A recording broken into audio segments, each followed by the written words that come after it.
बंदी छोड़ सतगुरु रामपाल जी परमेश्वर जी की जय हो। परमपिता परमात्मा सारी सृष्टि के रचनहार कुल मालिक असंख्य ब्रह्मांडों के स्वामी जगत गुरु तीनों लोकों में प्रवेश करके सबका धारण पोषण करने वाले राजाधिराज आत्माधार नाथों के नाथ देवों के देव महादेव सर्वेश्वर महेश्वर मृत्युंजय अजरो अमर आदि अनादि सनातनी प्रभु जगत पिता जगदीश्वर श्री श्री 1008 की उपाधि के वास्तविक अधिकारी अकाल मूर्त शब्द स्वरूपी राम वासुदेव सर्वगतम ब्रह्म परम पूज्य प्रथम पूज्य परम पुरुष परम धनी परम दयालु सत्य कबीर हक्का कबीर अल्लाहु अकबर बाखबर अल्लाह ताला जगत के तारणहार जगत के मुक्तिदाता जगत के जगन्नाथ हारे के सहारे हिंदुओं के राम मुसलमानों के अल्लाह सिखों के वाहिगुरु ईसाइयों के मसीह दया के सागर दया निधि करुणा के सागर करुणा निधि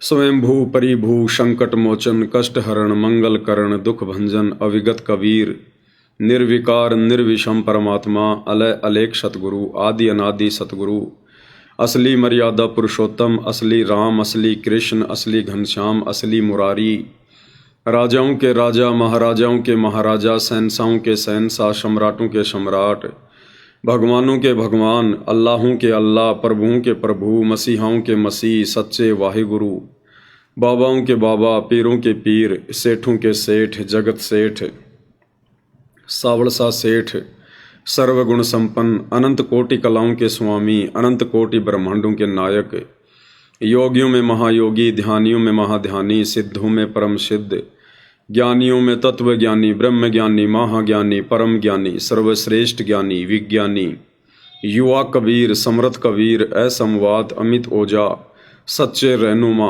करीम अल्लाह सुभान अल्लाह दुनिया के अंतिम पैगंबर 8 सितंबर 1951 से गांव धनाना जिला सोनीपत हरियाणा भारतवर्ष की पावन भूमि पे प्रकट रियल कल की भगवान श्री नारायण साकार हरि श्री बाबा साहिब नूर अनंत परमात्मा सच्चे दरवेश सच्चे बाखबर संत श्रोमणी सतगुरु रामपाल जी परमेश्वर जी के चरण कमल में साध संगति से जुड़े हुए देश विदेश से आप और हम सभी सत्सेवक भाई बहनों का अनंत कोटि दंडवत प्रणाम। सत्साई भाई और बहनों, बहुत बड़ी दया बहुत बड़ी मेहर पूज्य गुरुदेव भगवान की सतगुरु रामपाल जी परमेश्वर जी की वर्तमान में धरती पर प्रकट एकमात्र कल की भगवान की, जिस कल की भगवान को ये नादान दुनिया तत्व ज्ञान के अभाव में सोशल मीडिया पर ढूंढ रही है और कह रहे हैं कि कल की भगवान आ चुका है, प्रकट हो चुका है, गुप्त रूप में अपनी लीला कर रहा है और जो उसकी कल की सेना है वो भी अपना कार्य कर रही है। भाई, जब आप सब लोगों को इस बात का पता है, भविष्यवक्ता बार बार कह रहे हैं, भविष्य मलिका भी इतने सारे प्रमाण दे रही है और जब ये कन्फर्म हो रहा है कि वो प्रकट हो चुका है तो दुनिया उसे पहचान क्यों नहीं रही? फिर ये लोग ये क्यों नहीं बताते कि वो कल की भगवान कौन है और कहाँ है? ये साधु संत महात्मा ये भविष्य वक्ता दुनिया को भ्रमित क्यों किए बैठे हैं? क्योंकि भाई और बहनों, उनको भी नहीं पता है कल की भगवान कौन है, कहाँ है, क्या कर रहा है, क्या उनका गुप्त मिशन है। इस बात को या तो कल की भगवान जानते हैं या फिर वर्तमान में जो उनकी कल की सेना है, जो उनके फॉलोअर हैं, केवल वही जानते हैं। तो निसंदेह वो कल की भगवान आने वाले समय में दुनिया जिनके चरणों में अपना माथा रगड़ेगी, नाक रगड़ेगी, मन्नतें मांगेगी, मिन्नतें करेगी, वो कल की भगवान परमेश्वर रामपाल जी हैं।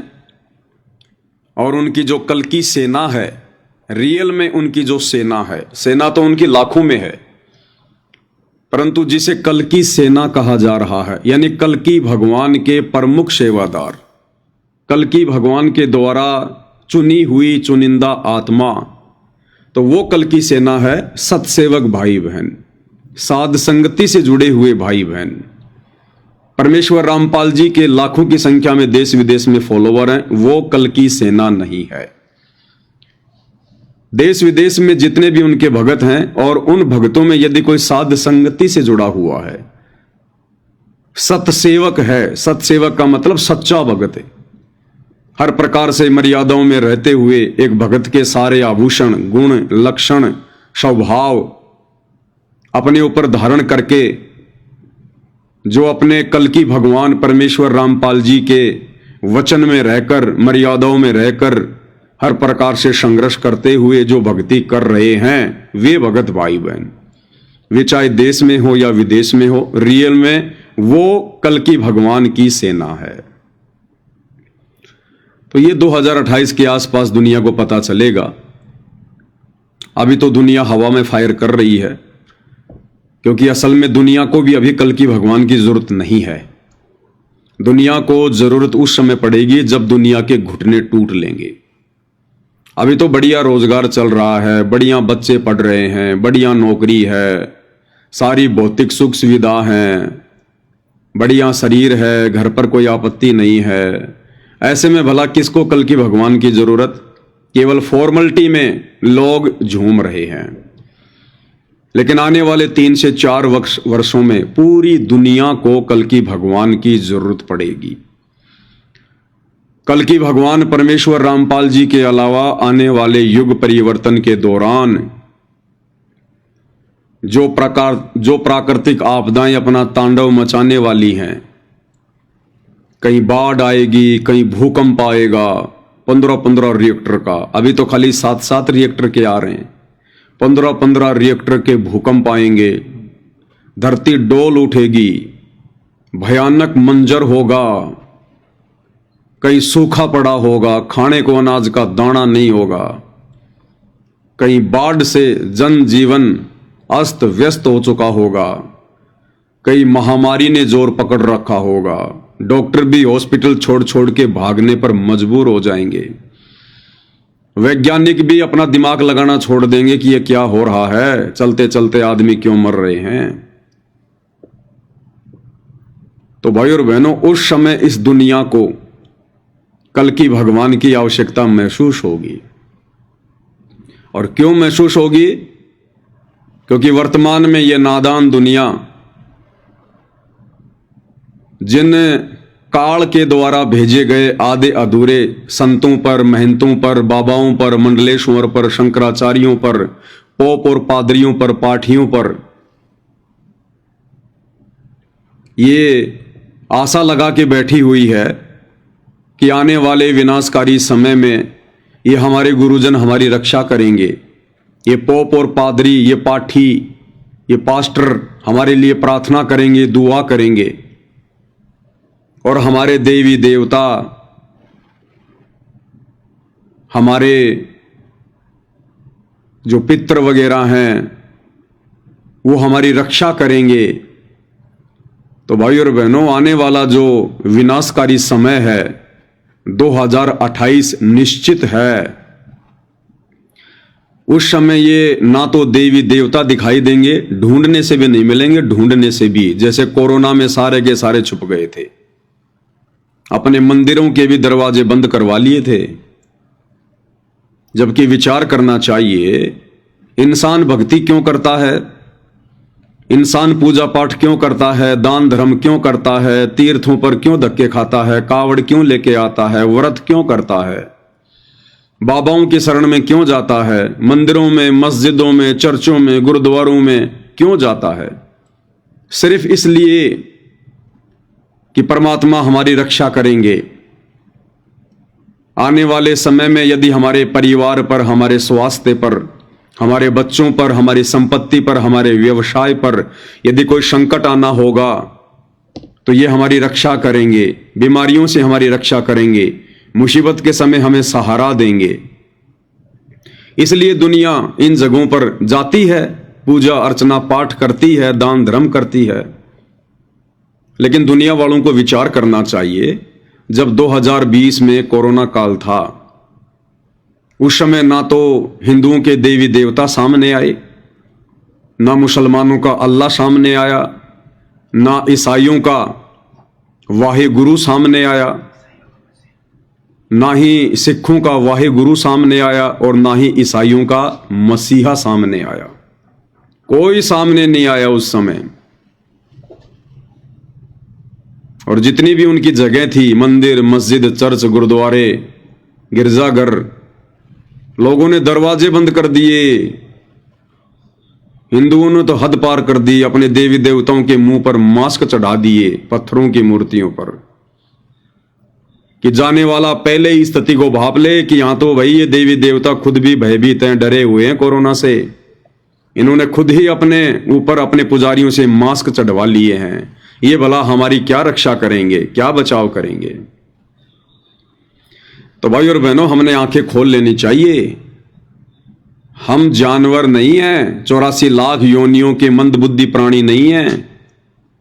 हमें परमेश्वर ने मनुष्य जूनी में जन्म दिया है, सर्वश्रेष्ठ योनि है। परमात्मा ने हमें अपना जैसा बनाया है। अन्य 84 लाख योनियों से भिन्न हमें दिमाग दिया है, सोचने समझने की शक्ति दी है। हम चिंतन कर सकते हैं, मनन कर सकते हैं, एक दूसरे से सलाह ले सकते हैं, विचार विमर्श कर सकते हैं। ये अन्य योनियों में सामर्थ्य नहीं है। और फिर भी हम लोग भेड़ चाल में चल रहे हैं, देखा देखी में चल रहे हैं। तो बताओ फिर आने वाला जो विनाशकारी समय है, जो युग परिवर्तन का समय जो आने वाला है, जो 2028 निर्धारित किया हुआ है, देश और दुनिया की काया पलटने वाली है, उस समय भाई और बहनों आपका कैसे बचाव होगा? आपके परिवार का, आपके बच्चों का, आपकी संपत्ति का, आपके व्यवसाय का कैसे बचाव होगा? समय रहते आप भाई बहनों को सूचित किया जा रहा है, बताया जा रहा है, आगाह किया जा रहा है। कल की भगवान आएगा तो अचानक से प्रकट नहीं होगा, या कल की भगवान आएगा तो सर पे सींग लगा के नहीं आएगा जो दुनिया उसे पहचान लेगी। हम मनुष्यों को समझाने के लिए कल की भगवान मनुष्य बन के आएगा, हमारे जैसा ही होगा।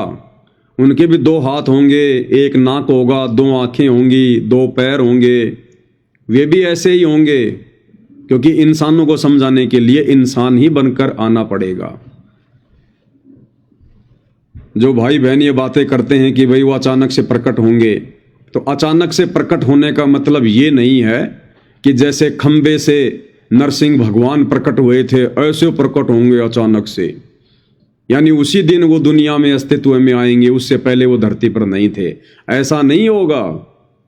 वर्तमान में उनका जो प्रकट होना है उसका मतलब ये है कि ये नादान दुनिया हर प्रकार से दुखी होकर, ये त्रस्त होकर,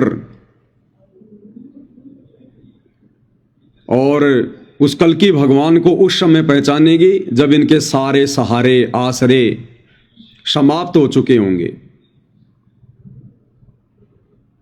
और एकमात्र देश और दुनिया में अपने बचाव का साधन कल की परमेश्वर रामपाल जी के अलावा कुछ भी दिखाई नहीं देगा। और फिर ये मीडिया तेजी से उनका प्रचार प्रसार करेगी, रातों रात उनका प्रचार प्रसार करेगी कि हम लोग बहुत बड़े धोखे में थे, हम ये समझ क्यों नहीं पाए। लाखों लोग समय रहते कल की परमेश्वर रामपाल जी की शरण में आकर अपना बचाव कर लिया, अपने परिवार का बचाव कर लिया, दर दर की ठोकरें खाने से बचे रहे, और हम क्यों नहीं पहचान पाए उनको उस समय। तो अचानक से ये दुनिया, ये मीडिया उनको संसार में जो है वो प्रकट करेगी अचानक से। जैसे बरवाला कांड 2014 हुआ, उस समय परमेश्वर रामपाल जी को देश दुनिया में ज़्यादा पहचान नहीं मिल रही थी, क्योंकि वे गुप्त में अपना कार्य कर रहे थे, गांव-गांव जाकर सत्संग कर रहे थे समय अनुसार। लेकिन जैसे ही बरवाला कांड 2014 हुआ, सारी मीडिया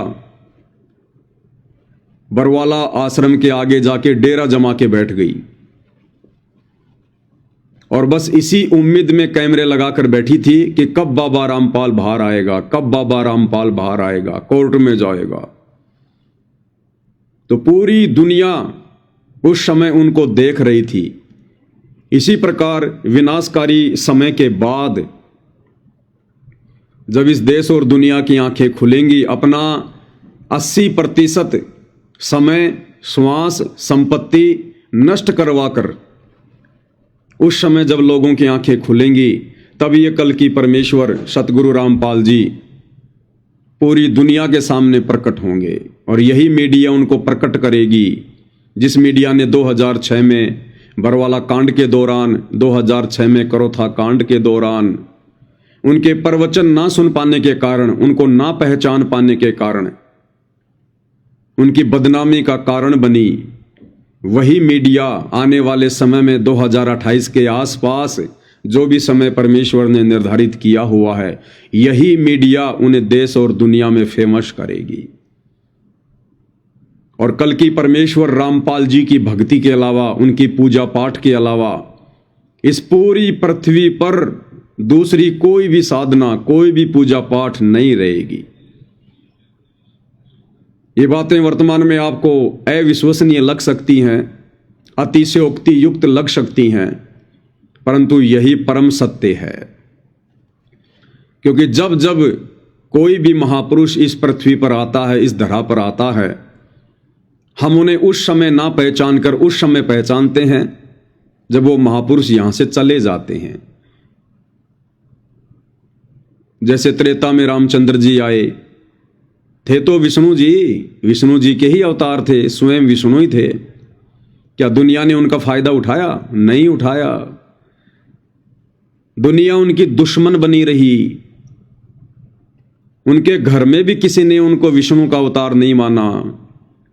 उनकी सगी चाची कैकई, अगर वो उन्हें विष्णु मानती, विष्णु का अवतार मानती, तो उनके साथ में छल कपट नहीं करती, धोखा नहीं करती। अपने वचन का जो राजा दशरथ ने उसको दिया था एक युद्ध के दौरान, जो कैकई ने रथ की धुरी में अपनी उंगली फंसाई थी क्योंकि उसका पहिया निकलने वाला था युद्ध के दौरान, और कैकई राजा दशरथ के साथ में थी, उसने अपनी उंगली फंसा दी थी उसमें।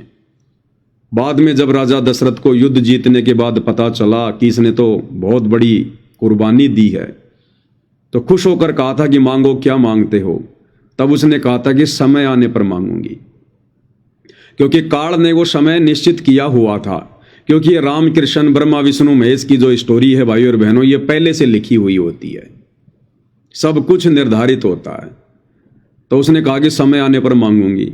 और जब वो समय आया, दशरथ पुत्र श्री रामचंद्र जी को जब राज्य अभिषेक किया जा रहा था, उस समय उसकी एक दासी थी मंथरा, उसके कहने पर वो भ्रमित हो गई, काल उसकी बुद्धि पर बैठ गया और उसने कहा कि रामचंद्र जी को 14 वर्ष का वनवास और मेरे पुत्र भरत को अयोध्या का राज्य। तो बताओ भाई और बहनों, अगर रामचंद्र जी की, विष्णु अवतार की खुद की सगी चाची अगर उन्हें विष्णु मानती, विष्णु का अवतार मानती, तो क्या ऐसी दुष्टता कर सकती थी? तो उनका परिवार ही नहीं मानता था उन्हें, बाहर वाले तो मानते कहां। लंका का राजा रावण उनकी धर्मपत्नी सीता का हरण करके ले गया। अब बताओ, रावण अगर उन्हें विष्णु का अवतार मानता तो कैसे अपनी माता का हरण कर सकता था? स्वयं लक्ष्मण भी उन्हें विष्णु का अवतार नहीं मानते थे। अगर मानते तो कभी भी ये सोचकर उनके साथ में वनवास में नहीं जाते कि मैं अपने भाई की रक्षा करूंगा। अरे भगवान की रक्षा कौन करेगा? 3 लोकों में विष्णु जी से बढ़कर कौन है? लेकिन लक्ष्मण भी उन्हें वो परम शक्ति नहीं मान रहे थे। लोगों ने उनके साथ में लड़ाइयां की, झगड़े किए, और उनके चले जाने के बाद भाई और बहनों अब उनके मंदिर बनाए जा रहे हैं, करोड़ों रुपया बर्बाद किया जा रहा है, दुनिया पैदल यात्रा कर करके वहां जा रही है, अपनी प्रार्थनाएं लेकर, मन में तरह तरह की जिज्ञासाएं लेकर, इच्छाएं लेकर, मेरा ये काम बन जाएगा, मेरा वो काम बन जाएगा। बनना धरना कुछ भी नहीं, अब कुछ भी नहीं बनना। अब तो केवल वो यादगारें हैं। वो मंदिर केवल एक यादगार है। उस मंदिर में जाने से, मत्था टेकने से, चढ़ावा चढ़ाने से, वहां रोने से, धोने से कुछ नहीं मिलेगा। वही मिलेगा जो तुम्हारे भाग्य में लिखा हुआ है। और तुम्हें भ्रम हो जाता है कि मुझे तो इस मंदिर में आने के बाद ये वस्तु मिल गई, मेरा ये काम हो गया। क्योंकि जब ये आत्मा रोती है, पुकार करती है विशेष परिस्थितियों में, तो कहां जाके करेगी? किसी मंदिर में, किसी मस्जिद में, किसी चर्च में, किसी गुरुद्वारे पर, या वैसे किसी मूर्ति के आगे। तो जब ये जीव आत्मा हृदय से पुकार करती है तो आत्मा फिर परमात्मा की पुकार सुनता है। रामचंद्र जी नहीं सुनते, विष्णु जी नहीं सुनते, शंकर जी नहीं सुनते, ये परमात्मा नहीं है। ये भी जीव संज्ञा में हैं, आप और हमारी तरह हैं। इनको भी वापस आप और हमारी तरह जीव संज्ञा में आना पड़ता है। इन्हें भी 84 लाख योनियों की लंबी यात्रा पे जाना पड़ता है। लेकिन ये यहां 3 लोक के मैनेजर हैं। परमात्मा इनके माध्यम से यहां पर अपना कार्य जो है वो कर रहा है। तो जब ये आत्मा उन मंदिरों में, मस्जिदों में, चर्चों में, गुरुद्वारों पर जाकर रोती है, पुकारती है, तो दुखी होता है परमात्मा, क्योंकि हम सब उसी की आत्मा हैं। चाहे राम हो, चाहे कृष्ण हो, ब्रह्मा विष्णु महेश हो, काल हो, दुर्गा हो, 84 लाख के प्राणी हो। तो जब ये आत्मा रोती है तो परमात्मा बड़े दयालु हैं। कौन परमात्मा? कल्कि भगवान। कौन कल्कि भगवान? कबीर देव। कौन कबीर देव? परमेश्वर रामपाल जी, जो वर्तमान में सशरीर धरती पर प्रकट है।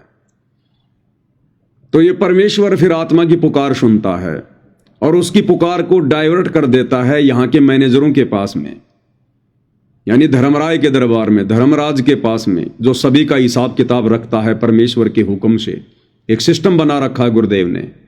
जैसे मुकेश अंबानी है, मुकेश अंबानी ने जितने भी उसके ग्राहक हैं, जियो के जो सिम हम लोग लेते हैं उसकी कंपनी की, रिलायंस की, जियो की, तो मालिक तो है कौन? मुकेश अंबानी।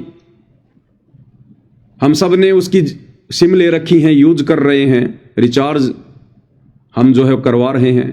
और जब हमने कोई कंप्लेंट करनी होती है, जब हमें कोई शिकायत करनी होती है, तो मुकेश अंबानी ने एक सिस्टम बना रखा है। उसने एक सिस्टम बना रखा है, उसने कॉलिंग सेंटर की व्यवस्था की हुई है ग्राहक सेवा के अंदर, और एक नंबर दिया हुआ है।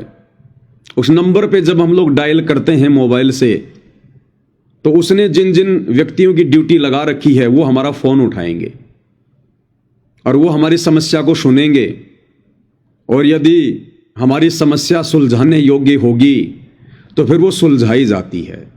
अगर नहीं सुलझाई जाएगी तो वो लोग मना कर देते हैं। तो इसी प्रकार पूर्ण परमेश्वर कबीर देव रामपाल जी भगवान ने यहां पर 21 ब्रह्मांड में, एक ब्रह्मांड में एक धर्मराज बैठा रखा है, धर्मराय, जो ब्रह्मा विष्णु महेश का भी हिसाब किताब रखता है, सब जीवों का रखता है। तो जब ये आत्मा रोती है, पुकारती है, दुख में, तकलीफ में, परेशानी में, चाहे किसी भी धर्म या जाति से है, किसी भी देश से है, तो आत्मा रोती है, उसकी पुकार परमात्मा के पास जाती है। परमात्मा से वापस वो टकरा कर फिर यहां जो सिस्टम बना रखा है परमेश्वर ने, धर्मराज के दरबार में जाती है, यमराज के पास जाती है। वो धर्मराज फिर चेक करता है अपने अकाउंट में कि इस आत्मा को क्या तकलीफ है, और यदि वो तकलीफ जो भी है उसको, यदि उस आत्मा के पुण्य, कौन से पुण्य? जब कभी वो मनुष्य शरीर में था पहले या वर्तमान में, जैसे भी वो भक्ति कर रहा है, साधना कर रहा है, धर्म कर्म कर रहा, अच्छे कर्म कर रहा है, तो हमारी बैटरी चार्ज होती रहती है, हमारे पुण्य जो है वो डिपॉजिट होते रहते। पाप और पुण्य दोनों ऑटोमेटिक उसके दरबार में, उसके अकाउंट में डिपॉजिट होते रहते हैं। उसने किसी से पूछने की जरूरत नहीं होती है, क्योंकि परमेश्वर ने यह शरीर बनाया है, मनुष्य शरीर, और इस शरीर में परमात्मा ने एक सिस्टम बना रखा है जिसको कहते हैं चित्र और गुप्त। चित्रगुप्त यानी जो कर्म हम करते हैं और जो कर्म हम साइलेंट होकर करते हैं, अपने मन में भी सोचते हैं, जो गुप्त कर्म है। मान लो किसी ने चोरी कर ली, किसी ने किसी के साथ में रेप कर दिया, और वो सोच रहा है कि किसी को नहीं पता इस घटना का, लेकिन वो गुप्त चित्र आपका ऑटोमेटिक धर्मराज के दरबार में रिकॉर्ड हो गया। इस शरीर में परमात्मा ने एक सॉफ्टवेयर बना रखा है। हमने मन में भी यदि किसी के प्रति कोई गलत भाव रखा, विचार रखे, गलत सोचा, वो बाहर वालों को तो नहीं पता चलेगा, लेकिन चित्रगुप्त अंदर जो परमेश्वर ने सिस्टम फिट कर रखा है उसमें वो ऑटोमेटिक वो रिकॉर्डिंग हो गई। और उसी आधार से फिर जब हमारी मृत्यु होती है, हम धर्मराज के दरबार में जाते हैं, वो हमारा पूरा हिसाब किताब होता है, बिल्कुल आंखों के सामने चलता है एलसीडी की तरह। वहां छुपाने की जरूरत नहीं, वहां बताने की जरूरत नहीं है। उस परमेश्वर की विज्ञान बहुत एडवांस है। तो जब ये आत्मा चाहे किसी भी धर्म में, किसी भी जाति से है, जब ये विशेष परिस्थितियों में रोती है, चीखती है, चिल्लाती है, मदद की पुकार करती है, तो हम तो रोते हैं इन मंदिरों में जाके, मूर्तियों के आगे, मुसलमान इन मस्जिदों में, इन मज़ारों के आगे रोता है, सिख भाई अपने गुरुद्वारों में, ईसाई जो है इन चर्चों में जाके, या वैसे भी कहीं से भी। और जब वो धर्मराज के पास में परमात्मा डाइवर्ट करता है उसकी पुकार को, तो धर्मराज देखता है कि इसके अकाउंट में कुछ बैलेंस है कि नहीं है, कोई ऐसा दान पुण्य, कोई ऐसा सही कर्म, कोई सदकर्म जिसके बदले मैं इसकी मदद कर सकूं। और यदि किसी का बैलेंस है, अच्छे पुण्य यदि डिपॉजिट हैं किसी जन्म जन्मांतर के, अभी बैलेंस है, बैटरी चार्ज है, तो धर्मराज उसमें से कुछ पुण्य निकाल कर और उस विशेष आपत्ति से उस आत्मा को राहत प्रदान कर देता है। कारण चाहे कुछ भी बने, कोई रिश्तेदार मदद करे, या कोई पड़ोसी मदद करे, या उसका ऑपरेशन सक्सेसफुल हो जाए। जैसे कई बार डॉक्टर कहते हैं भैया ये होना तो नहीं था, लेकिन हो कैसे गया, ये तो चमत्कार हो गया। उसकी पुकार परमात्मा ने सुनी, धर्मराज के पास में भेजी, धर्मराज ने उसका अकाउंट चेक किया, उसके जन्म जन्मांतरों के शुभ कर्म डिपॉजिट थे, वो शुभ कर्म वहां से निकाल कर थोड़े बहुत और उसकी मदद कर दी गई, उसको उस बीमारी से राहत मिल गई। और उस नादान आत्मा ने यह सोच लिया कि मैं तो हनुमान जी की मूर्ति के आगे रो रही थी, मेरे तो हनुमान जी ने मेरी बात सुन ली, बाबा श्याम जी ने मेरी पुकार सुन ली, ब्रह्मा विष्णु महेश ने सुन ली, मेरे अल्लाह मौला ने सुन ली, मैं फलानी मजार पे गया था, वहां पर मैंने चादर चढ़ाई थी, जिस कारण से मेरे घर में बेटा उत्पन्न हो गया। तो भाइयों और बहनों, ये हमारी आध्यात्मिक नादानी है। नादानी, अरे लाखों लोग साल भर में चादर चढ़ाते हैं, वो बाकी लोगों की दुर्गति क्यों हो रही है भाई? लाखों लोग मंदिरों में जाते हैं, कुछ को लाभ हो रहा है, कुछ आते जाते एक्सीडेंट में ही मर जाते हैं, पूरा परिवार का परिवार खत्म हो जाता है। हॉस्पिटल में हजारों लोग एडमिट होते हैं, कोई न कोई भक्ति वो सब करते हैं, कुछ एक ठीक हो रहे हैं, कुछ एक एम्बुलेंस में डेड बॉडी बन के आ रहे हैं। तो जिनको राहत मिल गई वो नादान सोच लेते हैं हमारे को तो यही देवी देवता दे रहे हैं। मैंने जो प्रेमानंद जी को अपना गुरु बना रखा है, फलाने बाबा को अपना गुरु बना रखा है, हमारे जो पितृ देवता हैं वो हमें दे रहे हैं। मैं तो मंदिर में जाता था, सुबह सुबह मैं ये करता था, मैं वो करता था। 1% भी इन शास्त्र विरुद्ध साधनाओं से उन्हें लाभ नहीं मिलता, 1% भी। यदि किन्हीं आत्माओं को थोड़ा बहुत लाभ हो रहा है तो उनके पूर्व जन्मों की जो बैटरी चार्ज है, जो बैलेंस दान पुण्य का, धर्म का, अच्छे कर्मों का, पुण्यों का, जो धर्मराज के अकाउंट में डिपॉजिट था, उस आधार से आपकी मदद हुई है। अब एक व्यक्ति तो बेचारा बहुत गरीब है, बड़ा निर्धन है और भक्ति बहुत करता है, मंदिर में भी जाता है, पैदल यात्रा में भी जाता है, और उसकी दुर्गति हो रही है, उसको कोई लाभ नहीं, कोई राहत नहीं, अभाव में जीवन जी रहा है। और एक व्यक्ति ऐसा है जो भक्ति करता ही नहीं और उसके दारू के ठेके चल रहे हैं, बढ़िया फॉर्च्यूनर गाड़ी में घूम रहा है। तो बताओ फिर कैसे निर्णय करोगे? अगर उस भक्ति से ही सब कुछ मिलना होता तो बेचारा भक्ति करते करते भी दुखी क्यों है? उसके घर पर आपत्तियां क्यों आ रही हैं? भक्ति से तो लाभ मिलना चाहिए ना, राहत मिलनी चाहिए ना।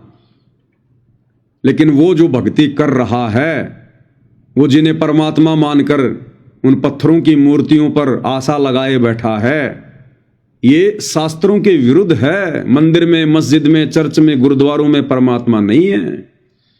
परमात्मा कहते हैं कि पत्थर पूजे हरी मिले तो मैं पूजूं पहाड़, और इससे तो चक्की भली जो पीस खाए संसार। अगर एक पत्थर का छोटा सा टुकड़ा पूजने से इंसान ने जिसको बनाया, हथौड़े मार मार के उसके ऊपर बैठ के उसको एक देवी देवता का रूप दे दिया, रंग रोगन कर दिया, कपड़े पहना दिए, फिर उसको मंदिर में स्थापित कर दिया, और फिर हम उसको भगवान मान के पूजने लग गए। तो परमेश्वर कबीर जी कहते हैं कि अगर उस पत्थर को पूजने से अगर मुझे भगवान मिले, परमात्मा मिले, सुख शांति मिले, धन धान्य मिले, तो भाई मैं तो इस पहाड़ की पूजा करूंगा फिर। क्योंकि जब एक छोटी सी पत्थर की मूर्ति को पूजने से या सोने चांदी की मूर्ति पूजने से जब इतना लाभ मिल सकता है, तो अगर मैं उस पहाड़ को पूजूंगा जो इतना बड़ा जो कि स्टोन है, वो पत्थर है, तो मुझे तो उस मंदिर में जाने वाले व्यक्ति से लाखों गुना ज्यादा लाभ मिलेगा।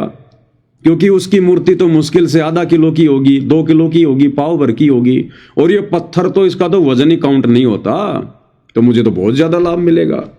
तो कहते हैं पत्थर पूजे भगवान मिला, यानी सुख मिला है तो मैं पूजूं पहाड़। और फिर हम नादानों की, मंदबुद्धि प्राणियों की, मनुष्य होकर जो जानवरों जैसा कार्य कर रहे हैं, कबीर परमेश्वर उनकी आंखें खोलते हैं कि इससे तो चक्की भली जो पीस खाए संसार, कि तुम्हारे इन पत्थरों के देवी देवताओं से, भगवानों से, तो वो पत्थर से बनी हुई वो चक्की लाख गुना अच्छी है, जो कम से कम आटा पीस कर हमारे को भोजन तो खिला रही है। ये भगवान तो तुम्हारा चक्की का काम भी नहीं कर सकते। तो भाइयों और बहनों, ये हमारी आध्यात्मिक नादानी थी, क्योंकि हमारे पूर्वज अशिक्षित थे, अनपढ़ थे, उन्हें धर्मशास्त्रों का ज्ञान नहीं था, वेद गीता कुरान पुराण बाइबल का ज्ञान नहीं था। आम व्यक्तियों की पहुंच से बहुत दूर थे ये धर्मशास्त्र। केवल एक वर्ग विशेष, जिसको पंडित कहते हैं, जिसको ब्राह्मण कहते हैं, उन्हीं लोगों को पढ़ने का अधिकार था, और ये संस्कृत में होते थे। आम व्यक्ति को तो पढ़ने का भी अधिकार नहीं था इन शास्त्रों को, और वो भी संस्कृत में, तो भला कैसे जान पाते, और ये पंडित लोग समझ नहीं पाए।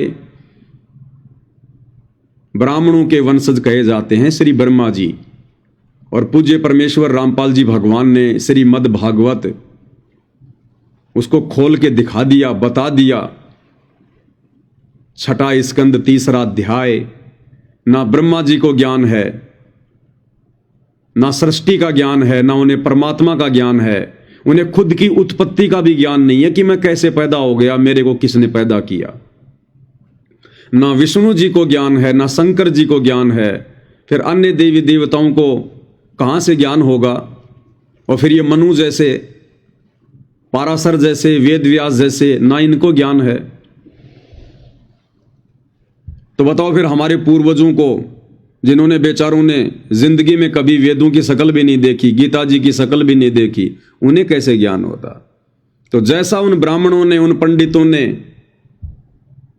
जो ये कहा करते थे कि हम तो नालंदा विश्वविद्यालय से संस्कृत पढ़ के आए हैं, आचार्य की उपाधि लेकर आए हैं, कोई द्विवेदी की उपाधि लेके आता था। द्विवेदी यानी जिसको 2 वेदों का ज्ञान होता था, वो द्विवेदी। जिसने 3 वेदों को पढ़ा उसको त्रिवेदी कहते थे। जिसने 4 वेदों को कंठस्थ याद कर लिया, पढ़ लिया, रट्टा मार लिया, उसको चतुर्वेदी। आगे चलकर ये जातियां बन गई उनकी।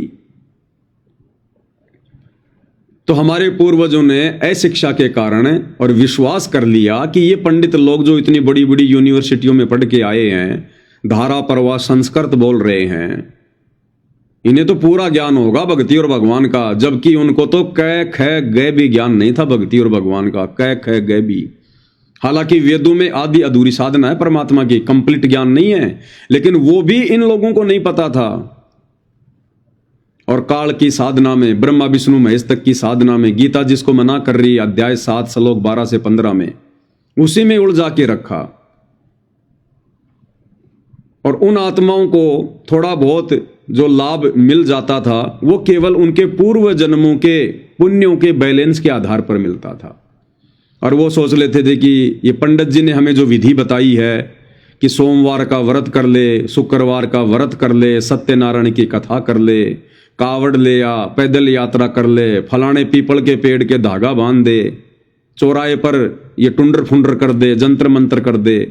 हमारे पूर्वज सोचते थे कि इन पंडित जियों ने हमें जो विधि बताई है इसी से हमें लाभ हुआ है, जबकि उस विधि को अपनाकर तो हम परमात्मा के दोषी बनते जा रहे थे, क्योंकि शास्त्र विरुद्ध साधना करना परमात्मा का विरोध करना है, परमात्मा का दोषी बनना है।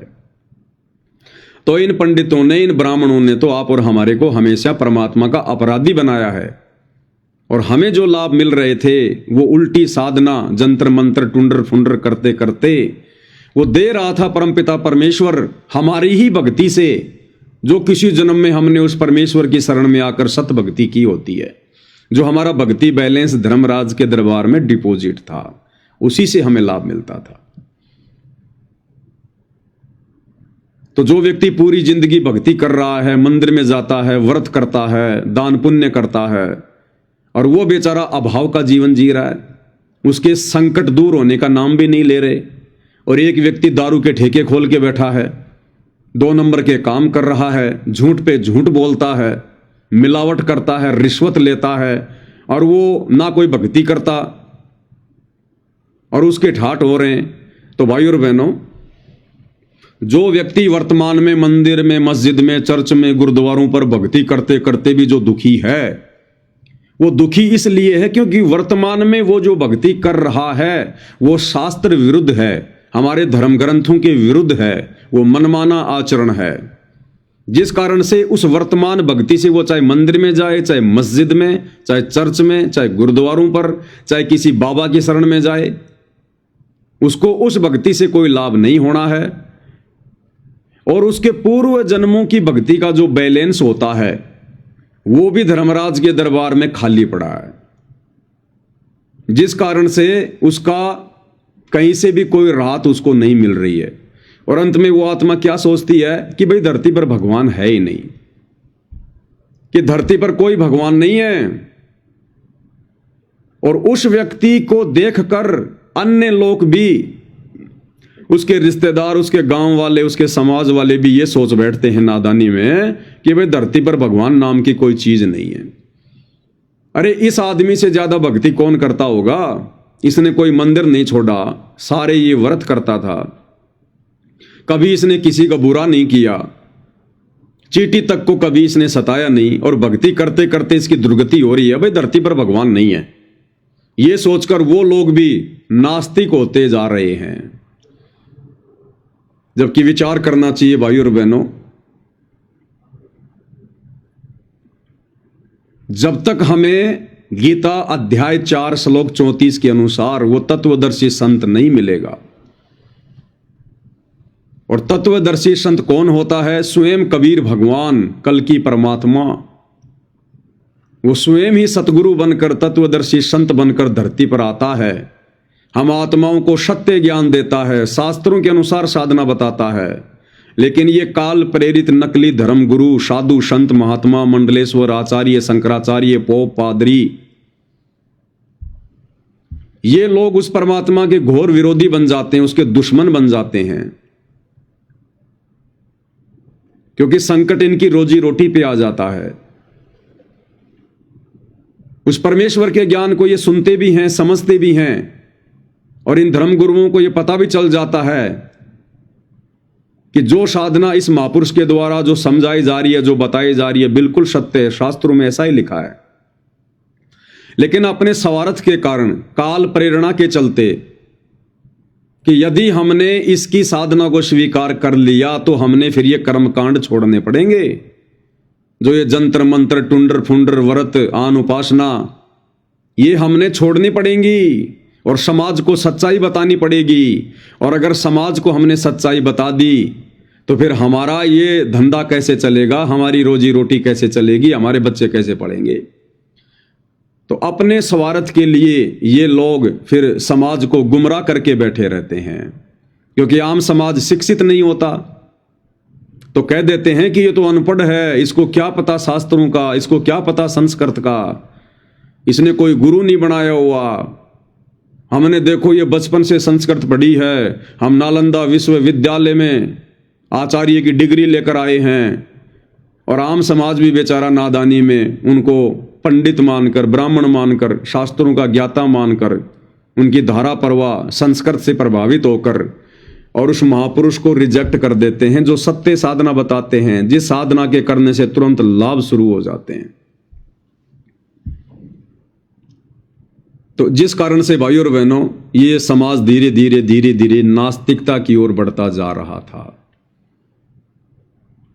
और वो दूसरा व्यक्ति जो कोई भक्ति भी नहीं कर रहा, दारू के ठेके खोल के बैठा है, लंबी लंबी गाड़ियों में घूम रहा है, सारे उल्टे काम करता है, और जब उस आदमी को लोग देखते हैं तो कहते हैं भैया वास्तव में भगवान नहीं है।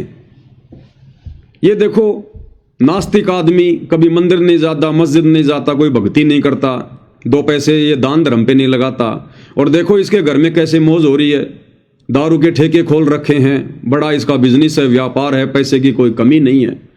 ये कौन सी भक्ति कर रहा है? फिर भगवान को दोष देते हैं कि भगवान भी दोगला है, भगवान के घर में न्याय नहीं है। लेकिन भाई और बहनों ऐसा नहीं है। जो व्यक्ति वर्तमान में भक्ति नहीं कर रहा है फिर भी उसकी मौज मच रही है, उस व्यक्ति के पास में पूर्व जन्मों की भक्ति कमाई जमा है धर्मराज के दरबार में। और कहते हैं साहिब हक ना राखसी जब मांगो तब दे। वो परमात्मा किसी का रखता नहीं है। उस भाई ने जो वर्तमान में भक्ति नहीं कर रहा, उल्टे काम कर रहा है, सारी भौतिक सुख सुविधा उसको प्राप्त हैं, लेकिन भाई पूर्व जन्मों में जब कभी उसको मनुष्य जन्म प्राप्त था, और जब ये पूर्ण परमात्मा, ये कबीर भगवान, परमेश्वर रामपाल जी चारों युगों में आते रहते हैं, साधु संत महात्मा के रूप बना बना के आत्माओं को समझाते रहते हैं, ज्ञान देते रहते हैं, सत भक्ति करवाते रहते हैं, तो वो आत्मा अपने पूर्व जन्मों में परमेश्वर की शरण में रहकर भक्ति कर चुकी होती है। थोड़ी बहुत सत भक्ति मंत्रों का जाप करती है, शास्त्र अनुकूल साधना करती है, पूर्ण संत के चरणों में उस सुपात्र को दान धर्म करती है, जिस कारण से उसका भक्ति वाला बैलेंस बढ़ता रहता है और धर्मराज के दरबार में ऑटोमेटिक जमा होता रहता है। और जब तक धर्मराज के दरबार में हमारा भक्ति वाला बैलेंस है, तब तक भाई और बहनों हम चाहे भक्ति करें या ना करें, हम चाहे कितने भी कुकर्म करें, तब तक हमारे घर में मौज ही मची रहेगी, ठाट बाट रहेंगे। जिस प्रकार गुरुदेव ने उदाहरण दिया इन्वर्टर और बैटरी। जिस व्यक्ति ने लाइट में इन्वर्टर लगाकर और बैटरी को चार्ज कर लिया, अब अगर लाइट भी चली जाती है या वो व्यक्ति लाइट से अपने इन्वर्टर के तार को हटा लेता है, तो भी उसके घर में लाइट जलेगी, पंखे चलेंगे, जबकि लाइट भी नहीं आ रही, उसने लाइट में इन्वर्टर भी नहीं लगा रखा, फिर भी उसके घर में रोशनी है। क्यों? क्योंकि उसने बैटरी को चार्ज कर रखा है। तो ठीक इसी प्रकार उस व्यक्ति ने जो वर्तमान में भक्ति नहीं कर रहा फिर भी ठाट बाट है, उसने अपनी भक्ति रूपी बैटरी को किसी जन्म में परम संत की शरण में आकर चार्ज कर रखा है, लेकिन वर्तमान में कोई भक्ति नहीं कर रहा फिर भी उसकी ठाट बाट हो रही है। क्यों? क्योंकि उसके पुण्यों की बैटरी चार्ज है। और जिस दिन उसकी बैटरी डिस्चार्ज हो जाएगी, क्योंकि वो बैटरी कब तक चलेगी भाई, वर्तमान में तो भक्ति नहीं कर रहा सही, और पूर्व जन्मों की बैटरी कब तक चलेगी? वर्तमान में तो आपने लाइट में इन्वर्टर लगा नहीं रखा, बैटरी आपकी चार्ज है, पंखे आपके चल रहे हैं, लाइट जल रही है, तो बैटरी की भी एक लिमिट है ना, 4, 5, 8, 10 घंटे बाद बैटरी डिश होगी। और जब उस व्यक्ति की वो बैटरी डिश होगी, दान धर्म वाली, वो पुण्य वाली, तो फिर हम लोग क्या देखते हैं अखबार में कि फला फला व्यक्ति जिसके इतनी बड़ी बड़ी कंपनियां थी रोड एक्सीडेंट में मारा गया। अब कहां चला गया भैया उसका सुख? अब उसकी दुर्गति क्यों हुई? क्योंकि उसकी बैटरी डिस्चार्ज हो गई और वर्तमान में वो भक्ति नहीं कर रहा था। और वो पंडित जी जो भक्ति करते करते भी दुखी था, क्योंकि वर्तमान में वो सही भक्ति नहीं कर रहा था, उसने गलत चार्जर लगा रखा था, और पूर्व जन्मों की उसकी बैटरी वैसे ही डिस्चार्ज थी, जिस कारण से उसको ना वर्तमान में भक्ति से लाभ था, ना पूर्व जन्म का उसका बैलेंस था। तो भाई और बहनों, ये सारा का सारा जो रहस्य है, ये हमारे नकली धर्म गुरु हमें नहीं समझा पाए, नहीं बता पाए, क्योंकि इनको खुद को ज्ञान नहीं था, और इन्होंने अपनी रोजी रोटी के लिए हमारे भोले भाले पूर्वजों को भ्रमित करके रखा भक्ति और भगवान के नाम पर। अब स्वयं वो कबीर परमेश्वर धरती पर आए हैं। 8 सितंबर 1951 को पुनः इस कलयुग की बिचली पीढ़ी में प्रकट हुए हैं परमेश्वर रामपाल जी। अब हमें समझाने के लिए भगवान हमारे जैसा ही तो बन के आएगा, सींग लगा के थोड़ी आएगा। अब ये हमारी नादानी है कि वर्तमान में हम उनके प्रवचन नहीं सुन रहे, हम उनके सत्संग नहीं सुन रहे, और जबरदस्ती भगवान करता नहीं है। जैसे बहुत सारे लोग कहते हैं कि भगवान तो 1 मिनट में सबको सुखी कर सकता है, भगवान तो जो चाहे सो कर सकता है। अरे भैया, भगवान जो चाहे सो कर सकता है, सारे काम कर सकता है। जिस प्रकार मुकेश अंबानी चाहे तो सबके मोबाइल रिचार्ज कर सकता है, सबकी सिम रिचार्ज कर सकता है, वो उसके पास क्षमता है, पावर है। लेकिन भैया महीने के महीने उसको पैसे देने पड़ते हैं, वो फ्री में किसी का नहीं करता। जबकि वो तो सक्षम है, फिर क्यों नहीं कर रहा? इसी प्रकार जब परमेश्वर इस मृत लोक में आता है तो यहां उनके कुछ नियम होते हैं। अगर परमेश्वर इसी प्रकार से सबको लाभ देने लग जाएगा, सबको राहत देना लग जाएगा, तो उनका नियम टूटेगा, उनका विधान टूटेगा। फिर कोई यहां भक्ति नहीं करना चाहेगा, कोई यहां पर काम धंधा नहीं करना चाहिएगा, कोई यहां पर एक दूसरे के साथ में अच्छा व्यवहार नहीं करेगा। अगर भगवान इसी प्रकार से सबको देने लग गया तो यहां की सारी व्यवस्था बिगड़ जाएगी। फिर कोई किसी को कुछ नहीं समझेगा। आज चंद लोग हमारे ऊपर राज्य कर रहे हैं, चंद लोग हमारे ऊपर शासन कर रहे हैं, जिन्हें राजनेता कहते हैं। फिर ये सारा सिस्टम बिगड़ जाएगा। जब किसी के पास कोई पैसे की कमी नहीं होगी, सबके घर में मौज मचेगी, तो कौन किसको बख्शेगा फिर? तो ये मृत लोक है भाई, ये काल का लोक है। हम अपनी गलती से यहां पर आए हैं इस काल के साथ में, अपने परमात्मा को छोड़कर सतलोक को, तो हम यहां पर सजा पा रहे हैं। और इस लोक में कभी भी समानता नहीं हो सकती, कभी भी यहां की शासन व्यवस्था सुचारू नहीं हो सकती। यहां पर अमीर और ये गरीब, ये भेद हमेशा रहेगा। दुख और सुख यहां हमेशा रहेंगे। अगर यहीं पर सारे सुख दे दिए भगवान ने, तो भगवान के साथ फिर उनकी भक्ति करके सतलोक कौन जाएगा? तो यहां परमेश्वर फिर उन्हीं आत्माओं को सुखी करेगा, उन्हीं आत्माओं को सब कुछ देगा जो आत्माएं संत रूप में आए हुए उस कबीर भगवान की भक्ति पर लग जाएंगी और मर्यादा में रहकर भक्ति करेंगी, उनके बताए अनुसार भक्ति करेंगी। फिर इस परमेश्वर के हाथ देखना भाई और बहनों, ब्रह्मा विष्णु महेश भी अपने पुजारियों को जो लाभ नहीं दे सकते, वो लाभ चंद दिनों में परमेश्वर रामपाल जी के भक्तों को मिलना शुरू हो जाएगा, इस कबीर भगवान के भक्तों को मिलना शुरू हो जाएगा। इसलिए भाई और बहनों, परमेश्वर रामपाल जी ने आकर सभी धर्मशास्त्रों का सार, निष्कर्ष सर्व समाज को सार्वजनिक तौर पर सत्संगों के माध्यम से बताया, समझाया। सन 1994 से बता रहे हैं, समझा रहे हैं, लेकिन काल प्रेरणा से हम उन्हें पहचान नहीं पा रहे, हम उन्हें समझ नहीं पा रहे, और अपनी दुर्गति का कारण हम खुद ही बन के बैठे हुए हैं। तो जबरदस्ती भगवान नहीं करेगा भाई। आपने उनके प्रवचन सुनने पड़ेंगे, सत्संग सुनने पड़ेंगे, सत्संग सुन के उनकी शरण में आना पड़ेगा। जिस प्रकार आप चाहे कितने बीमार हैं, कोई भी आपको समस्या है, अगर आपने उस बीमारी से राहत प्राप्त करनी है तो आपने डॉक्टर की शरण में जाना पड़ेगा। डॉक्टर आपको रोड से उठा के आपको ऑपरेशन नहीं करेगा। आपने डॉक्टर की शरण में जाना पड़ेगा, अपने हॉस्पिटल में जाना पड़ेगा, और उसके बाद डॉक्टर जैसा कहेगा, जैसी आपको खाने पीने की दवाई देगा, जो जो आपको मर्यादा बताएगा, जो परहेज बताएगा, आपने उन तमाम चीज़ों को फॉलो करना पड़ेगा, तब आप उस बीमारी से छुटकारा प्राप्त करोगे। इसी प्रकार जब परमेश्वर संत रूप में आते हैं तो हमने उनकी शरण में जाना पड़ेगा। और शरण में कब जाएंगे? जब हम उनके सत्संग सुनेंगे, क्योंकि ज्ञान से तो ज्ञान होगा। और उनकी शरण में जाकर उनसे नाम उपदेश लेकर फिर उनके बताए अनुसार हमने भक्ति साधना करनी पड़ेगी, मर्यादाओं में रहना पड़ेगा। फिर देखना वो परमेश्वर खड़े खड़े लाभ देगा, खड़े खड़े लाभ। हम लोग सोचते रह जाएंगे हमने सुने थे कि भगवान ऐसा भी करता है, भगवान ऐसे भी लाभ देता है। हमने खाली इन कथाओं में सुना है। आज वो परमेश्वर हमें साक्षात देगा, साक्षात।